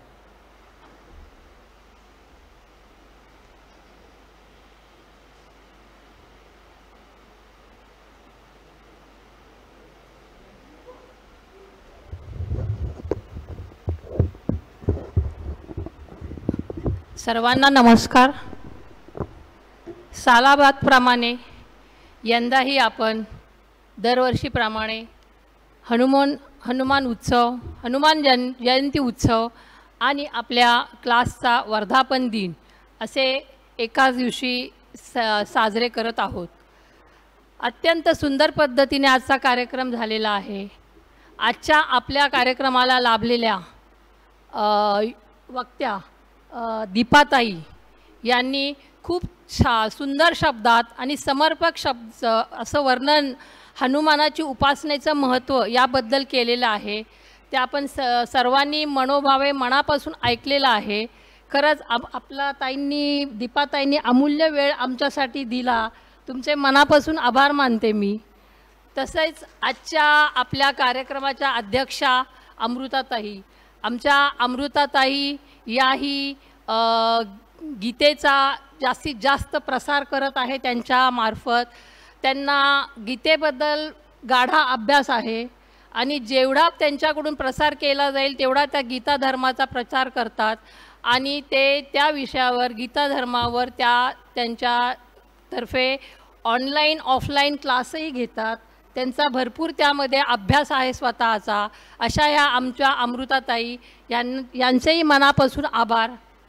तसेच आपल्याला कार्यक्रमासाठी जी साऊंड सिस्टीमची व्यवस्था करून देतात नेहमीप्रमाणे सुनील देवचक्के यांचेही मनापासून आभार. तसेच आमचा सचिन जो नेहमी कामात त्याच्या व्यस्त असतो, त्याचं इतकं शेड्यूल बिझी आहे तरीही तो आपल्या कार्यक्रमाला कधीही नाही म्हणत नाही आणि त्याचाही तो अमूल्य वेळ आपल्याला देतो. त्याचेही मनापासून आभार. आणि सर्व उपस्थित योगार्थी आणि योगार्थिनी बंधू भगिनी यांनी ताईंनी जो आपल्याला हनुमान उपासनेविषयी जे महत्त्व पटवून दिले तो कार्यक्रम अत्यंत आनंदाने ऐकला. त्यामुळे सर्वांचे मी मनापासून आभार मानते आणि हा कार्यक्रम इथेच संपला आहे असे जाहीर करते. आणि बाहेर अल्पोपहाराची व्यवस्था केलेली आहे. सर्वांनी त्याचा आनंद घ्यावा. धन्यवाद.